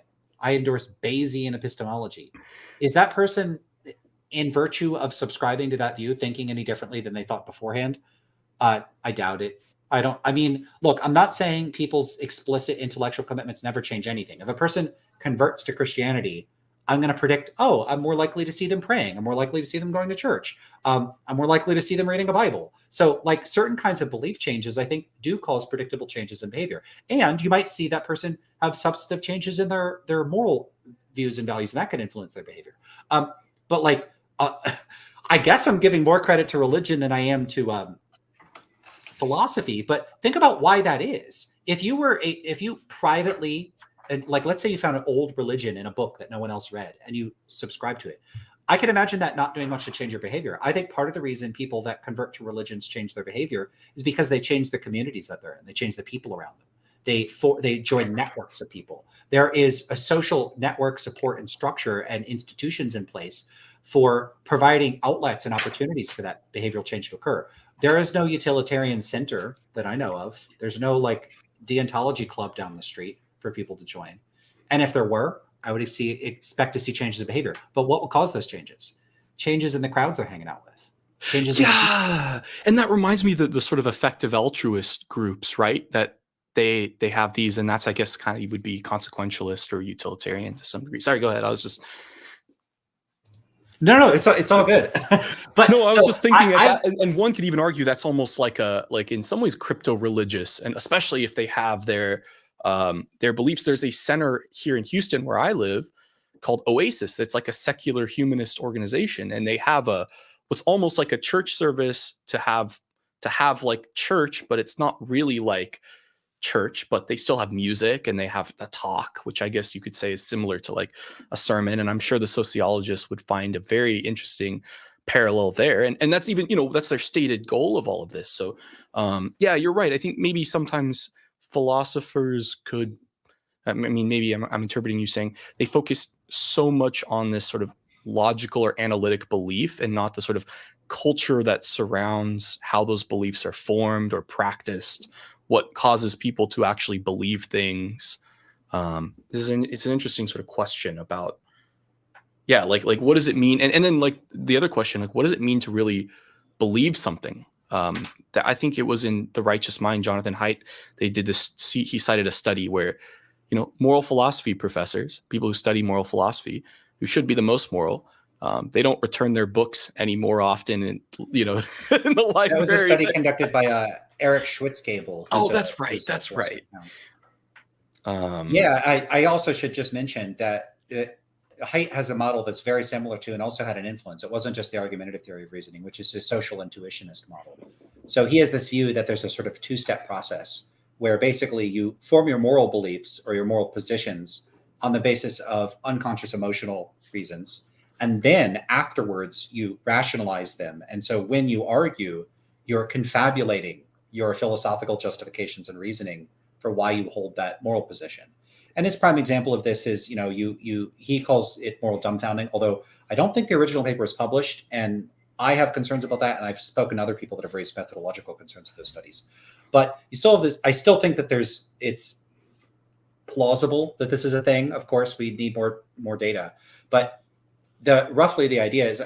Sorry, I'll just get to the punchline. No, the idea good. He gives people these cases of incest, like a brother and sister. Oh, like, make love or whatever. And then they ask people whether that's morally wrong. And the people are like, oh yeah. And then they add all this extra details, like they use multiple forms of protection. No harm comes to them. It's been many years later. They're still not harmed by it. And the idea there is that people are opposed to, like, they form an initial opposition to it. And then when you ask them, why is it wrong? They come up with reasons, but the reasons seem like post hoc and kind of made up. Now, I do have concerns about that. One of them is simply that if you take edge cases where the normal thing would actually be bad, and then you say, but imagine it's not, you have already internalized and habituated a sense that the thing in question is bad. And now you're saying, take this thing that is pretty much always bad. Now imagine it wasn't bad. Would you be okay with it? You could kind of think of someone saying, like, imagine there was like a bucket of something really gross. You could imagine, what. And then I said, but imagine it tastes good. Would you want to eat it? I might be like, I don't think so. No, it's still gross. And well, why? Well, it's because I'm so used to thinking of the gross thing as gross that if you just say, trust me, it's not gross, that's not good enough. That's not good enough. I have concerns about those studies, but I do think that I think that it's touching on something that is underappreciated in psychology, which is that people seem to treat other people giving their explanations and reasons for things as at face value, as if they're typically accurate. And I think we are massive BSers. People just make stuff up all the time. And it's not that everybody's going around lying. It's that people are speaking off the cuff. Like I'm speaking stream of thought. I'm not thinking words out and then telling you them. It's just whatever is spewing out of my mouth. I'm not planning in advance. I'm on autopilot. And I think most of us are on autopilot most of the time. And the things we say for, hey, why did you do that? And, there's studies on this. They'll give people 5 items that are identical and they'll pick one of them and then they'll ask them why. And they'll give all these reasons why. And the items are identical. There's no reasons why they prefer that. Or another thing they'll do is you ask someone to choose between one or two things. Hey, do you want this mug or do you want this pen? And the person's like, I'll take the mug. And then you have them go do another task and then you bring them back in and they're like, so you chose the pen. Please tell us, why did you choose the pen? Now, sometimes people go, I didn't choose the pen. I chose the mug. What are you talking about? They made a mistake. But a lot of times I go, oh, well, I chose the pen because, I always find myself having to write something down and I don't have something with me and it'd be nice just to have a pen. And I have enough mugs anyway, and it's probably harder to bring home. Like, they'll come up with reasons and they're plausible sounding. They're all nonsense. None of them are true. And we know they're not true because we did an experiment. These are the sorts of things we could discover about people. People are big BSers, and they're not just BSing everybody else, they're BSing themselves. They might come to genuinely think that that's what they were. So I'm not saying everyone's going on lying all the time. I'm saying people, it's not like people think out their ideas for why they do things or why they should do something and then do it. People do stuff for all sorts of reasons that are driven by automatic processes, conditioning, emotions. They do deliberate and then they forgot why they did so immediately afterwards because they were distracted or it wasn't that important and our attention is constantly changing. So all these causes for why a person isn't aware of why they did what they did a few minutes later, we're like that all the time. The way people actually operate is, it's not like we have a big list of rules, then we execute all the rules. We are a lot more immersed in our environments and a lot more context driven than I think people realize. And you could see the parallel here. I'm saying human psychology actually operates in a similar way to the way I say language works. And I think that we're increasingly understanding, and I think this is the direction cognitive science is moving in as understanding people as these sort of embodied context-driven agents that offload as much of their thinking as possible onto external cues and other sorts of factors.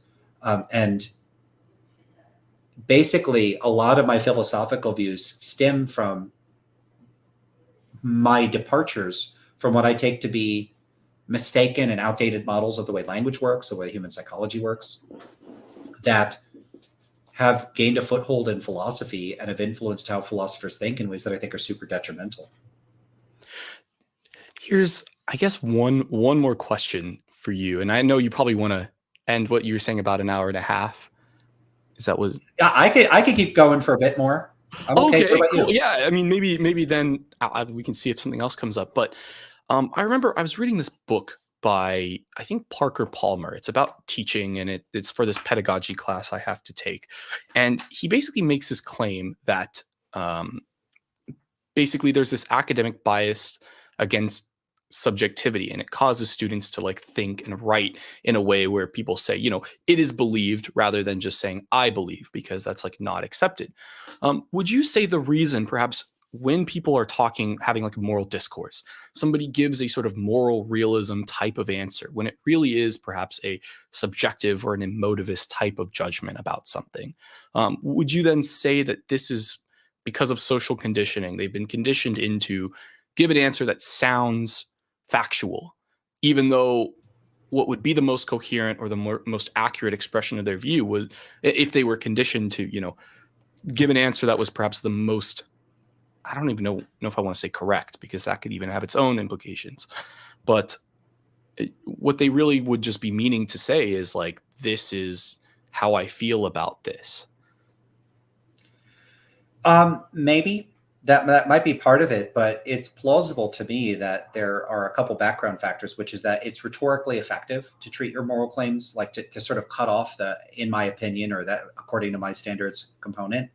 And it also could just be a habituated quirk of the English language and possibly some other languages, that they happen to be grammatically structured in that way. There are like different languages have a whole bunch of different components and parts, and some languages might incorporate into the grammatical structure of the language or the conventions about what sorts of information should be made explicit rather than sort of conversationally implied. So different languages function differently in that way. And you can imagine a language where when you make a claim, you are expected to, it's part of the language to cite the source of the claim. So it would be really weird to say, this is true.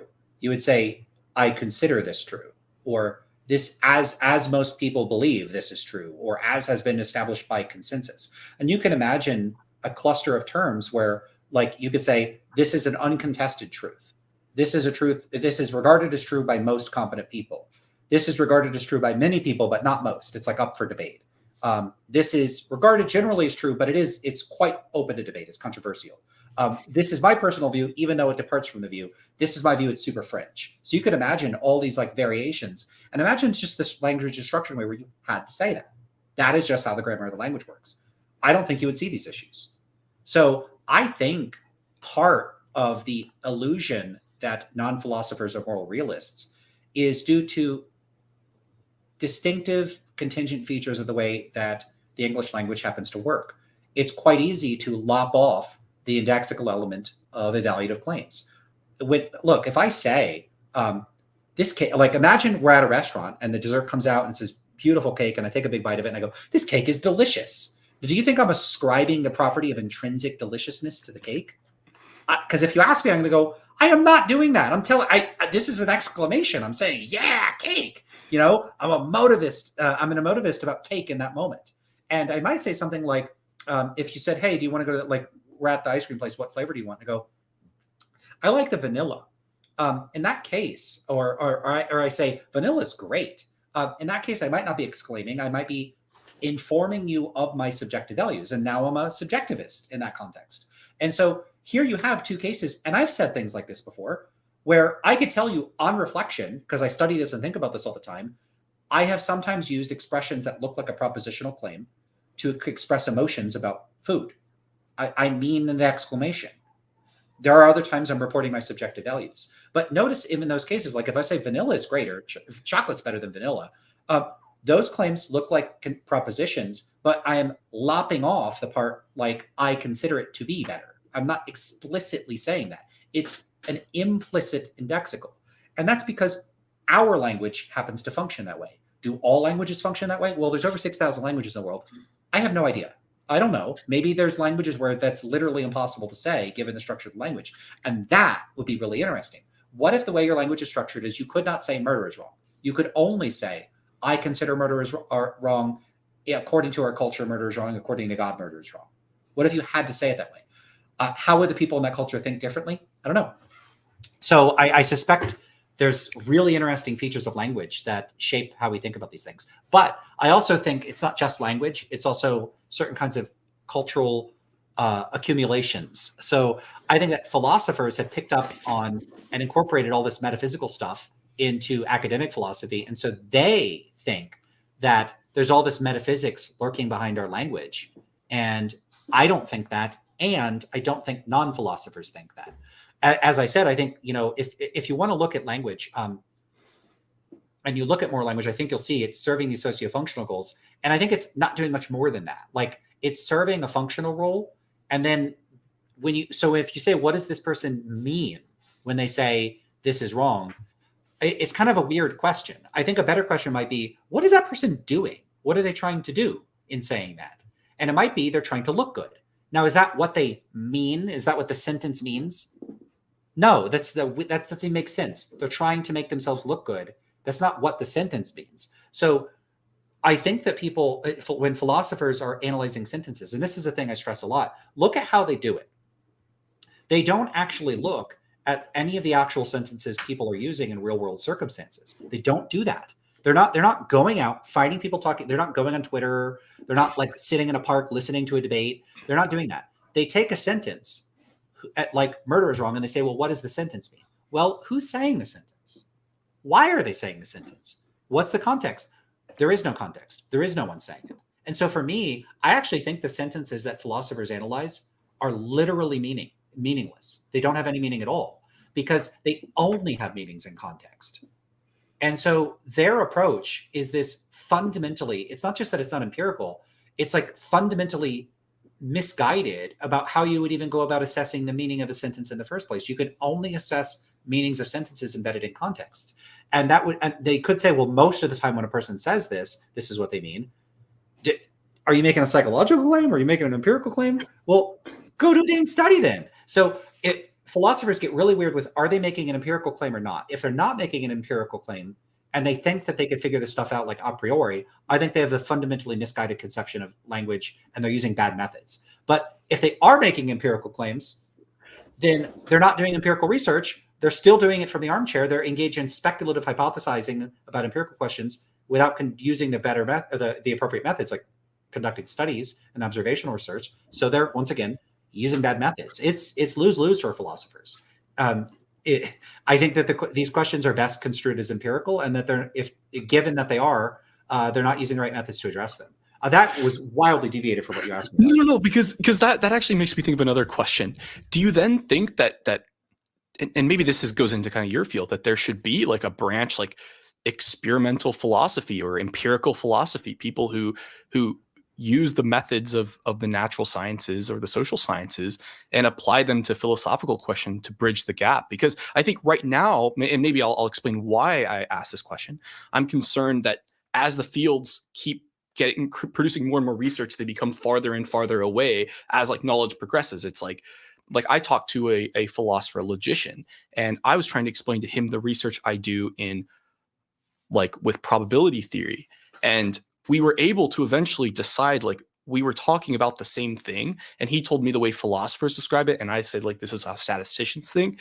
And it was completely foreign to both of us, even though we were talking about like the same thing. We all like didn't even share the same language anymore. So I don't know, maybe I guess, how would you improve the field of philosophy in that case then? Let me ask you this. Did you come up with the term experimental philosophy right now? Yeah, I just pulled it out of my ass. Okay, so I don't know if you're aware of this, but this movement started about 20 years ago called experimental philosophy. I just put a link in the chat. It's called experimental philosophy, and it is exactly that. So experimental philosophy arose out of analytic philosophy as a movement dedicated to exploring traditionally philosophical questions using the methods and tools of the social sciences and of sciences, the sciences more generally. That's exactly what it is. Now, there's been some major players that influenced the origins of this. Stephen Stitch is probably one of them. Stitch is a philosophical hero of mine. He's super awesome, wrote Fragmentation of Reason, and is just generally pretty cool. Just had a friend do a dissertation where they were sort of responding and critiquing Stitch, but not because they dislike Stitch. So Stitch is one of the first authors on one of these papers. The foundational paper in the field is often cited as Weinberg, Nichols, and Stitch back from 2001. So we're going on 23 years now since that paper came out. So what they did is they looked at cross-cultural differences and how people employ the concept of knowledge. Now that's one of the first papers. There's been a explosion of papers in this field. It's not a huge field, so it's a small explosion, but it's nevertheless an explosion. And that experimental philosophy is the field that I was super excited about when I was in grad school. And I never got back to this. I said I was going to, and then I didn't. When I finished my my master's in philosophy at Tufts, at the same time, I also joined the Boston College Morality Lab, where they were doing psychological research on morality. It's a moral psych lab in the psych department, not a philosophy department. And there were a few people there that had a philosophical background. So I had this sort of, and I also should say, I did 2 bachelor's degrees. It wasn't a dual degree. It was actually 2 separate degrees because I had way too many credits. I took a bunch of random courses for no reason. Took a bunch of astronomy courses just for fun. So I had all these credits and I got 2 bachelor's degrees. Don't recommend it. You don't need that many. Way too many college degrees. People might go like, whoa, but really you don't need 2 bachelor's degrees. You just need 1 if you want to go get a master's. So just get the 1. So anyway, so my point is just that I did philosophy and I did psychology. And then I'm like, I don't know which to do. And I did philosophy and then I did psychology. But when I was sort of recruited into the psychology program, my advisor was looking for someone that had more of a background in philosophy and was doing this kind of more interdisciplinary work. So I was a perfect fit. And that work is experimental philosophy. So I did psychology. I did philosophy through psychology. And that's very evident in the way that I speak and the way that my work looks and the way that I do things. It does get you into trouble when you're submitting papers to journals and stuff like that. I had a big problem at Tufts. I would write all this, I'd cite all the psychological research, and then instructors would be like, this looks like a psychology literature review. This is not a philosophy paper. And then I write a psychology paper and people are like, what the heck? What is it? Cognitivism? What is that? So I run into that issue, and it's a common feature because the way that the disciplines in academia are partitioned, if you have a foot in 2 fields, it can be a problem because you have to constantly translate between the 2 fields. And often people want to box you. Are you a psychologist or are you a philosopher? And you have problems fitting into those categories. I think philosophers are maybe a little worse with this. Like, they don't want to consider people philosophers unless they have a PhD in philosophy. And this is one thing since getting the degree, like, people call me Dr. Bush. I personally don't like it. I don't want to tell people like, don't do it if they feel like it's important to them to be respectful or something. But I've seen too many people with PhDs that I think are, I'm just going to be honest, obnoxious, arrogant, rude, self-important, and downright incompetent, that I just don't think, oh, they have a PhD, they must know what they're talking about. Nope. And I've seen many, many people that don't have a college degree at all, or maybe they have a bachelor's degree, like they don't have a PhD, and they're competent and they're smart and they're thoughtful and they're open-minded.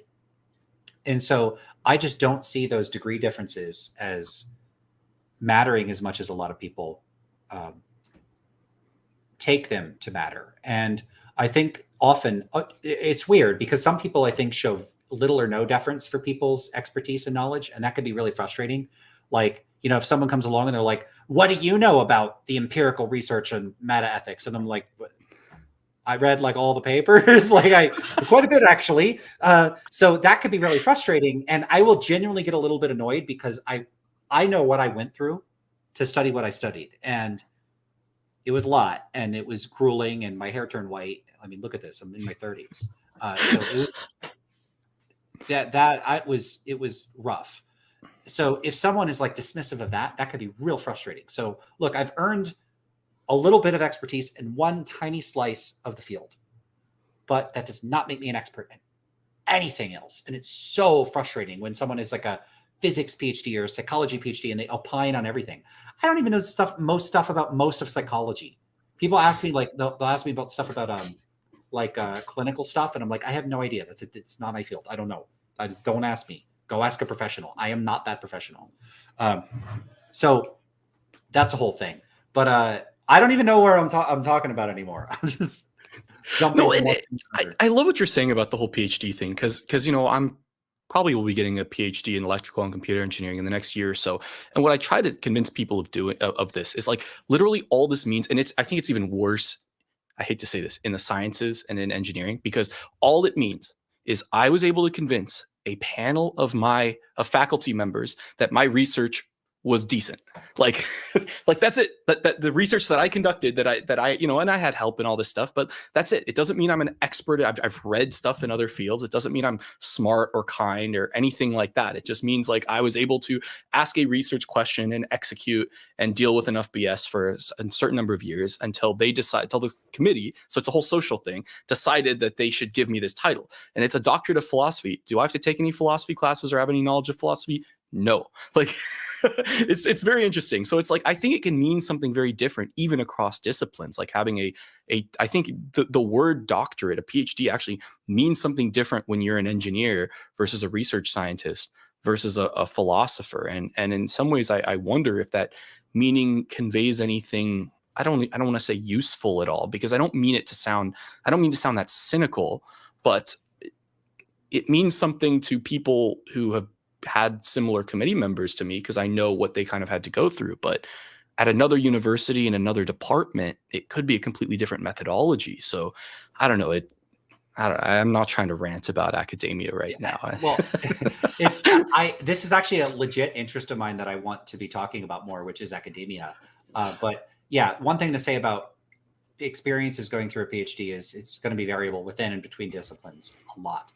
Who your advisor is going to change up the whole thing, what your department is like, who's on the rest of your committee, what the culture and vibe is of that department at that time, and a whole bunch of like luck factors and other sorts of things. Did you get that big grant or not? Did you get the fellowship or not? What the student culture is like, the other grad students. So there's so many variables that can vary, and so many things can go well or not so well.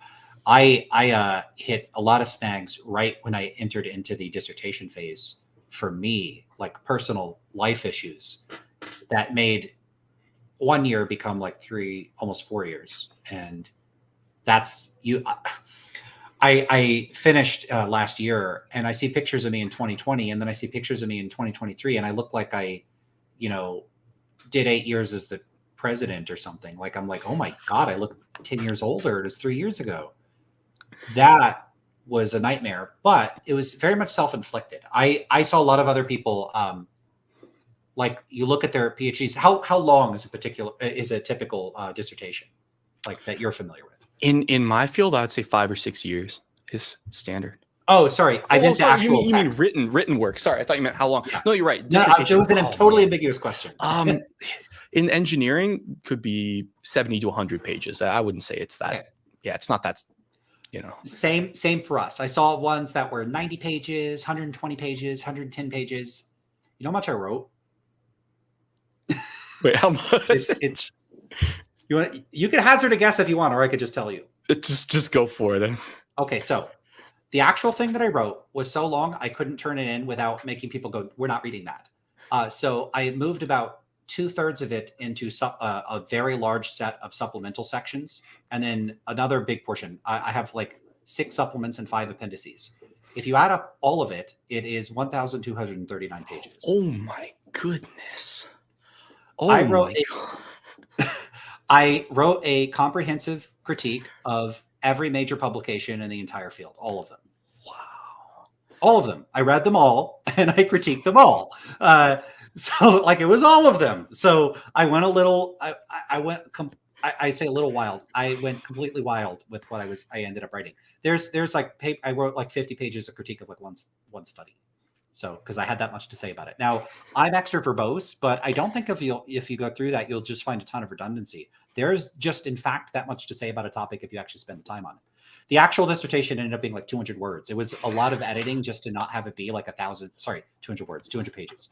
To have it not be like 1,000 bazillion pages, but that I did in like 2 years. Like, I don't even know how many studies are in there, but it's probably like 40 studies. It's something ridiculous.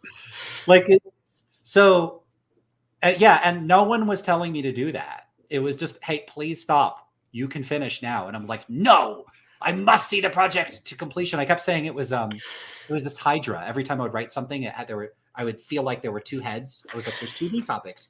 And I actually stuck to it and just said, I'm going to slay the Hydra by cutting off every damn head of the damn Hydra. And I did.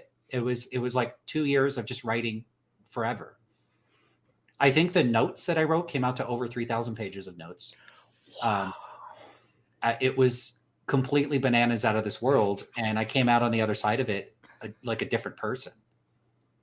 It was a weird experience. And I did that to myself. I was told please don't do that. You could run 3 studies and write 100 pages and you're good. So when I say it's variable, some of it is self-inflicted. But I actually quite like that I went through that process, because that deep of a dive actually radically changes your perspective on things. You see patterns you didn't know were there. I read papers differently now. Like, it totally changed who I was before I wrote that and after I wrote that. But I don't know that that's a typical experience. Probably people got a lot more positive experiences from other things, like research collaborations and publishing papers. I just did an insane Herculean thing, which probably no one will ever appreciate. So, but I mean, I think you're right. Like, because at that point, once you've read all those papers and done it, you're just the authority. Like, you're the only person who's read and critiqued all of them, and you hopefully are the person people go to, to talk about this topic. I guess if people know that you're the person who did this, that's the other I don't issue, think they do. That's the thing. Yeah, I don't think they do. Who is going to know? How are they going to know? No one reads dissertations. Most of how you get acknowledged in a field is you publish papers, especially in top journals, and you present at enough conferences that people know your face and they connect you with those papers. I don't do that much. I've always had financial struggles that have made it difficult to get to conferences. I have medical issues that make getting to conferences difficult. So that makes all the networking hard. I absolutely am awful at networking. I alienate myself from people. I frustrate people. Pretty much every paper I write is, here's why this other person is wrong. That doesn't make you real popular when you show up places. It's like, yeah, I wrote a paper about why you're wrong and why you're wrong about everything and why you're wrong about half of what you wrote. Who wants me around? Even if they don't mind, I'm self-conscious about it, because that's the kind of work I do. I do destructive philosophy. So it's not real popular. And then, like, publications, I hate the bureaucratic aspects of going through the publication process. And I don't know if you've seen me mention this, because I haven't mentioned it a whole lot. I'm actually really critical of the peer review system. I don't think it's a good system. Oh yeah, there's this. Are you familiar with the NeurIPS experiment? Nope. Tell me about it. So NeurIPS is a big conference in my field. It is, like, I would consider the top signal processing AI convention. And they did this thing, which this should shake anybody's confidence in the peer review system until we fix this problem, where they would resubmit 10% of the papers and have different reviewers. So basically be like, did papers that get accepted, if they were given a different set of reviewers, get accepted? And the variability between these, it was basically mostly random. It wasn't completely random whether or not a paper got accepted, but they found it was like mostly random. They repeated the study again very recently, found this pretty much the same exact results. It's terrible. If the papers that get accepted or rejected is basically random, then what does being published actually mean? I think there are very serious issues with this, and this is at a top, like a really competitive conference. So you can imagine other places or other things. And I think my biggest problem with academia is I don't see the pursuit of truth as the number one priority. It becomes the pursuit of my own personal aggrandizement, becomes making donors happy. And I think if that telos is wrong, I will cite Jesus. You can only serve one master. You're going to hate the other if you serve one. If you're not actively seeking truth like a dog, or like Plato said, as your beloved, then you're going to run into problems. And unfortunately, I see this problem all the time. I see people looking for power, looking for political, funding, and it just, I don't know. It's hard not to be cynical, at least for me. I don't know, but I do love it. I mean, I'm very happy with my program and everything. But I do, people like to claim we all have academic freedom, and it's like, no, there's always somebody paying the bill. There's always some question you're supposed to ask. It's a little less cheery-eyed than when people come in with rose-colored glasses, but it is what it is. Yeah, for all the cynicism, and I agree with all of that, I do still run into people that do awesome work, that really seem to care, and they share my sense that you have this system that's just weighing you down with all its flaws and problems, but there's still people struggling under that weight and trying to carry that burden. And I have to remember that those people are out there, because I have a tendency, maybe it's because I'm an anti-realist, to emphasize all the negativity and cynicism. But there are bright lights amidst all the struggles, and that's an important thing to keep in mind. But yeah, so many issues. I think it would be a whole discussion just to talk about all my problems with academia. But yeah, I definitely think one thing that I'm really seeing has been, even in my lifetime, because I have a weird history with academia, because I dropped out of high school and then I went and got a GED, and then I started at a community college at 16, and that was rough, because when you're a high school dropout, I never finished 10th grade, and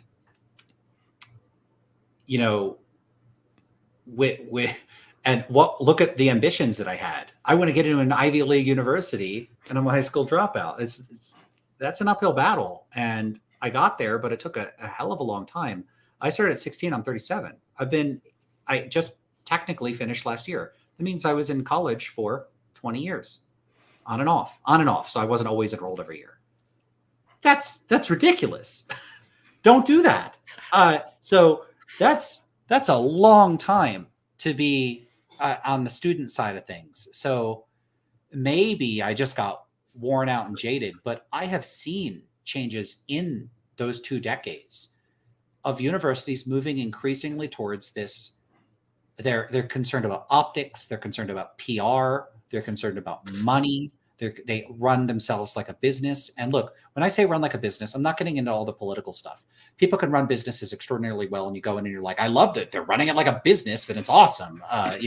And there are people that when I say run it like a business, I mean something like run it in a way where there is such an emphasis on external quantitative metrics of success that one loses sight of the original purposes and aspirations and ideals of what the institution and the function was for.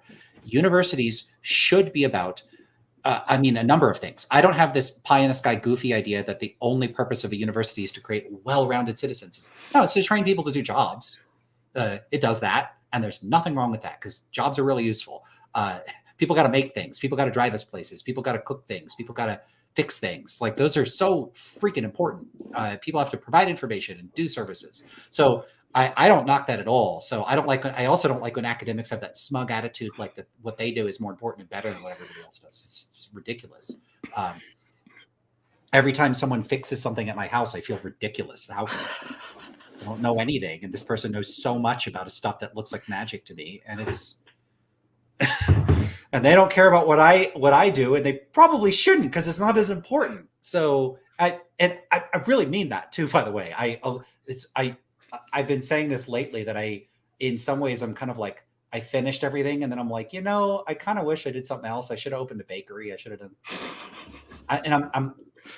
I know I'm smiling when I say that, but I'm kind of serious, and I have to smile so I don't break down and cry that I spent so long to get a degree. Anyway, where was I going with that? Oh, right.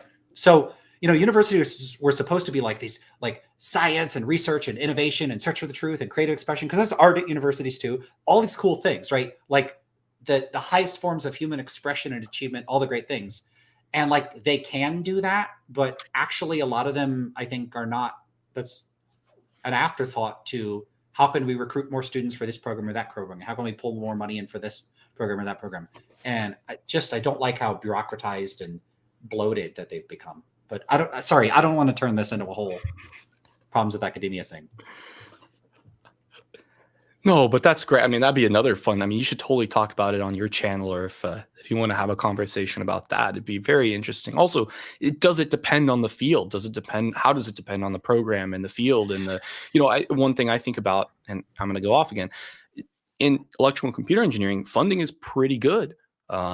It's an engineering field. It's very applied. So there's a lot of money to do certain things. And sometimes that can be a really nice thing, but it can also make me feel like there's some fields that aren't funded as well. And certain questions don't get asked because they're maybe not considered as useful, but they could still be very worthwhile questions to explore. So, how can the money part, when it becomes, how can we either charge more or treating students like they're almost customers as opposed to like students. And the problem I think with the customer part isn't so much should students be happy. I think it's very good to care about the students, but also like, do we care about their short-term happiness or their like long-term growth, which is a T goes to infinity different question.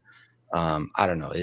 There's a lot of really interesting topics, I guess. Absolutely. Yeah.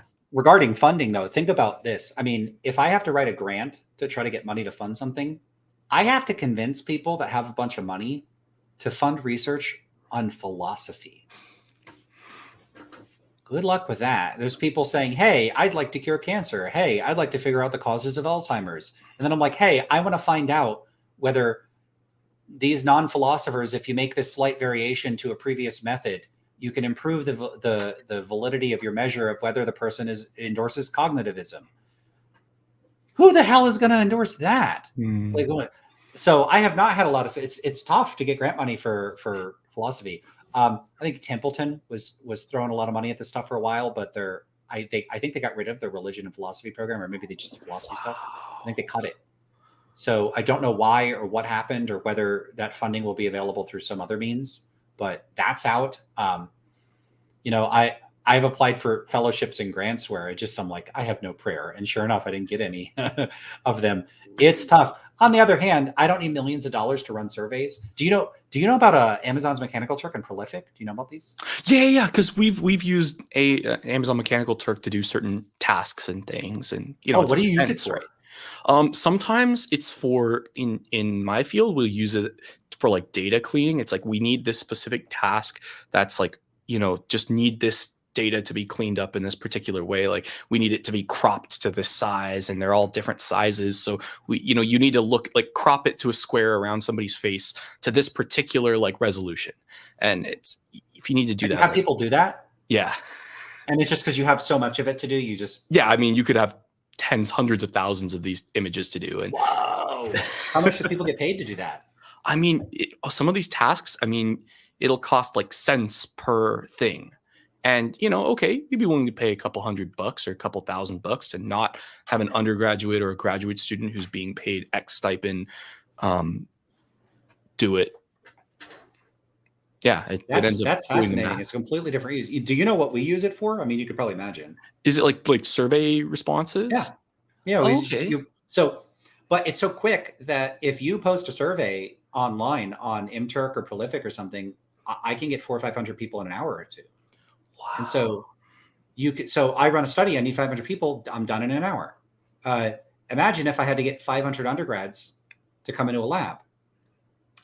And they don't show up for the time, and they got to sign the way. Oh yeah. And they have to have a whole bunch of research assistants that are getting their credit hours, like sitting in a room waiting for them. And they bring them into a computer lab for them to fill out a survey that they could fill out online.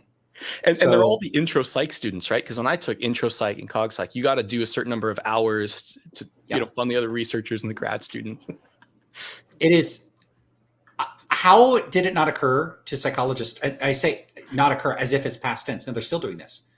why would you think the pool of people that are studying your field are a good pool to study? Because you know what, when I did those, because I had to do it, I was a psych undergrad, and when I added that as a major, I'm like, oh, I got to get these credit hours or whatever. When I went into those labs, I'm like, how are they trying to trick me? What are they trying to do? And sometimes I figured it out, and I would have to, they're like, start debriefing me, and I'm like, I know. So I am a horrible participant for a study, because I'm not you want participants that are being themselves. You don't want participants that are in there being a psychologist. This no good. And that's who they're bringing in, really? So, but that's what they do. So yeah, universities are weird, and the way that research is done is weird, but that's a whole other thing, is the problems. I mean, here's the ironic thing, is that I think that there isn't good empirical evidence whether people are realists or anti-realists, but in part I think it's because all the studies that aren't valid. So right in the first 3 or 4 pages of my dissertation, I say every study on metaethics is invalid.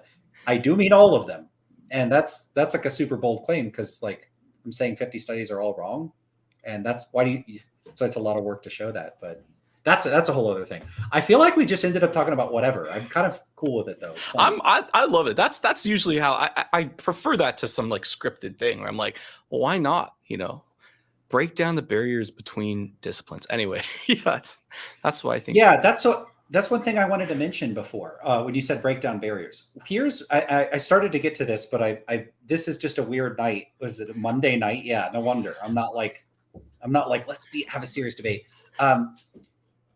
One of my concerns with the whole realism, anti-realism stuff, and this having a conversation with you is very refreshing, because I see a lot of posturing in debates where people imply that anti-realists hold horrible values or are bad people or aren't very, the standard question I go to is people will say stuff like, do you think it's objectively wrong to, I don't like to use really graphic examples, but let's say hurt babies for fun.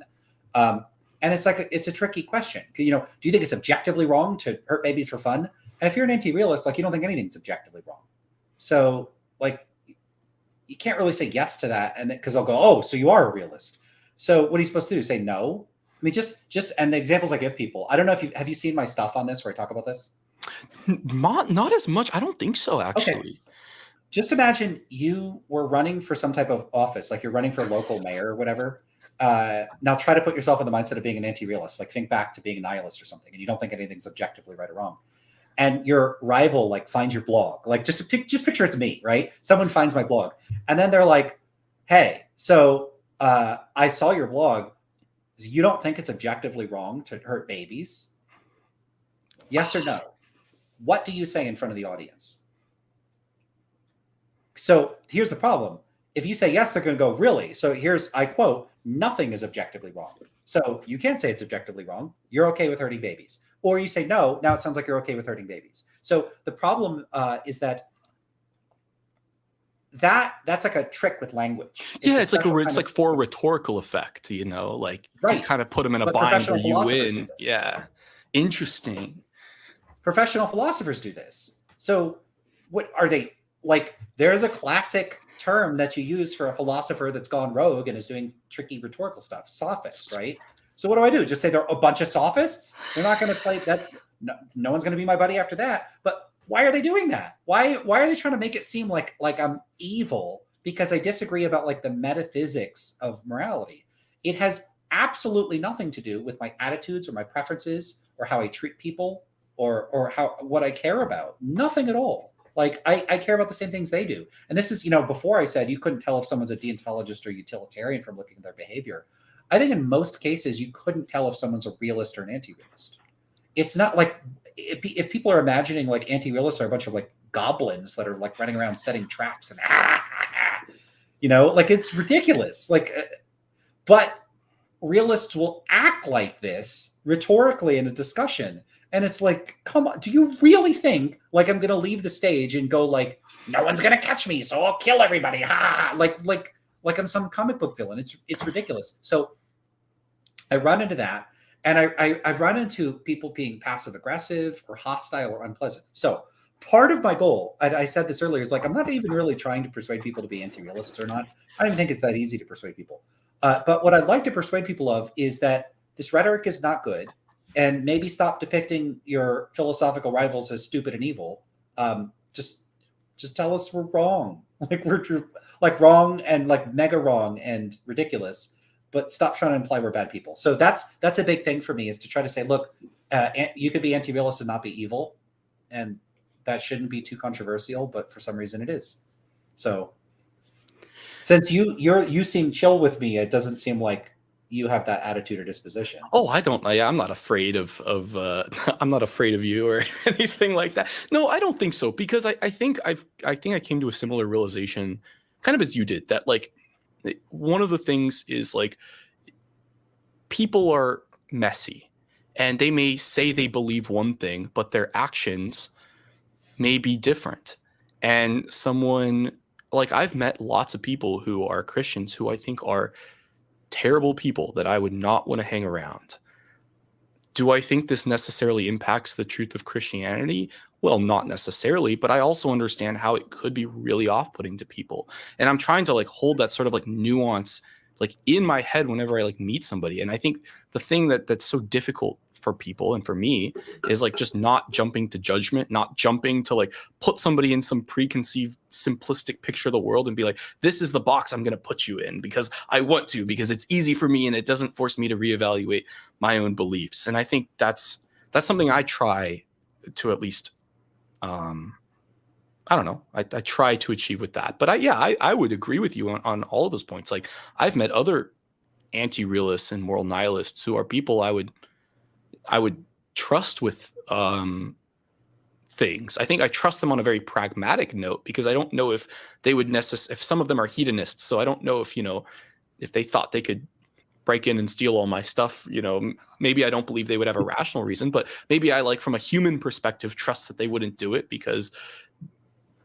they're very similar to me. They just, like how can I blame somebody for not finding certain truths convincing? It's not like they have any different desires. It's not like you said, like people are like evil or anything. It's just like, I don't know if we can really control whether or not we find certain truths convincing or not. And is it fair to really blame people for that? I don't think so, but I don't know. Lots like, I guess, to say about that. But yeah, I agree. I think and the other point too is like the fact that people, when I was writing this document for this class I'm teaching, trying to teach students some basics of like, fallacies and these sorts of things. And also the whole fallacy thing can be misused too, because people are like, I found a fallacy here, I'm smarter than you. Don't, that can be rhetorical too. What I came to realize is, and this is my belief, the reason Socrates and Plato had an issue with fallacies was because what was going on was people were using rhetoric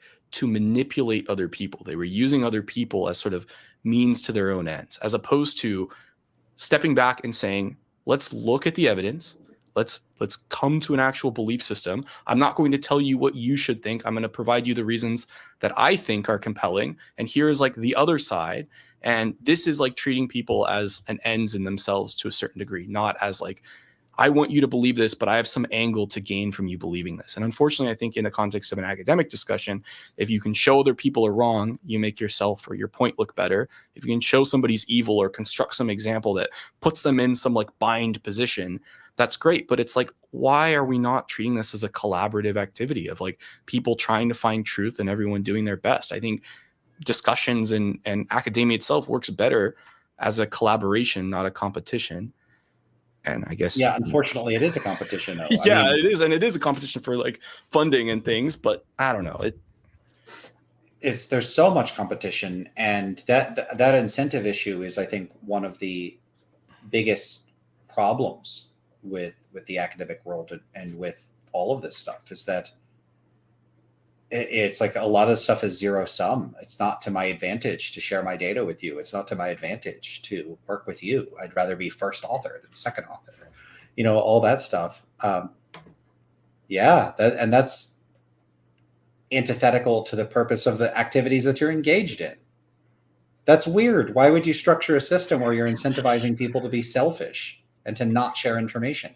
Hey, we're all about producing information. Also, we're going to set up a structure where it's harmful if you share information. What? Okay. Well, let's see how that works. So, you know, competition can be extremely valuable and when it's constructive, but not when it's at odds with the very purpose of whatever the institution is designed for in the first place. Really weird. Well, no, thanks so much for your time, Lance. I'm gonna have to shoot off. Just my girlfriend has made dinner and has Good been time waiting. to go. Yeah, we passed the 2-hour mark. So the 2-hour mark was my limit, and we're getting there. And I also was melting down into the chair slowly. So awesome. Thanks so much. This was a fun and unexpected conversation. So I hope we get to have some more of them. Yeah, same here. I'd love to come back. We can talk about whatever. We could complain about academia. I'd love to do, and also talk about, maybe what it could be or what it should be or how great it is to interact with students or these sorts of things too. So anything really. I mean, That'd be great. This is a lot of fun. We should also talk about our actual reasons for being realist and anti-realist. Oh yeah, I realize it's been 2 hours and we well, never that's actually what we were supposed to do here, and did that. it's went on a different tangent. Cool. All right. Well, I won't keep you then. Take care. Thanks so much for being here. Yeah, have a good one. Thanks, Lance.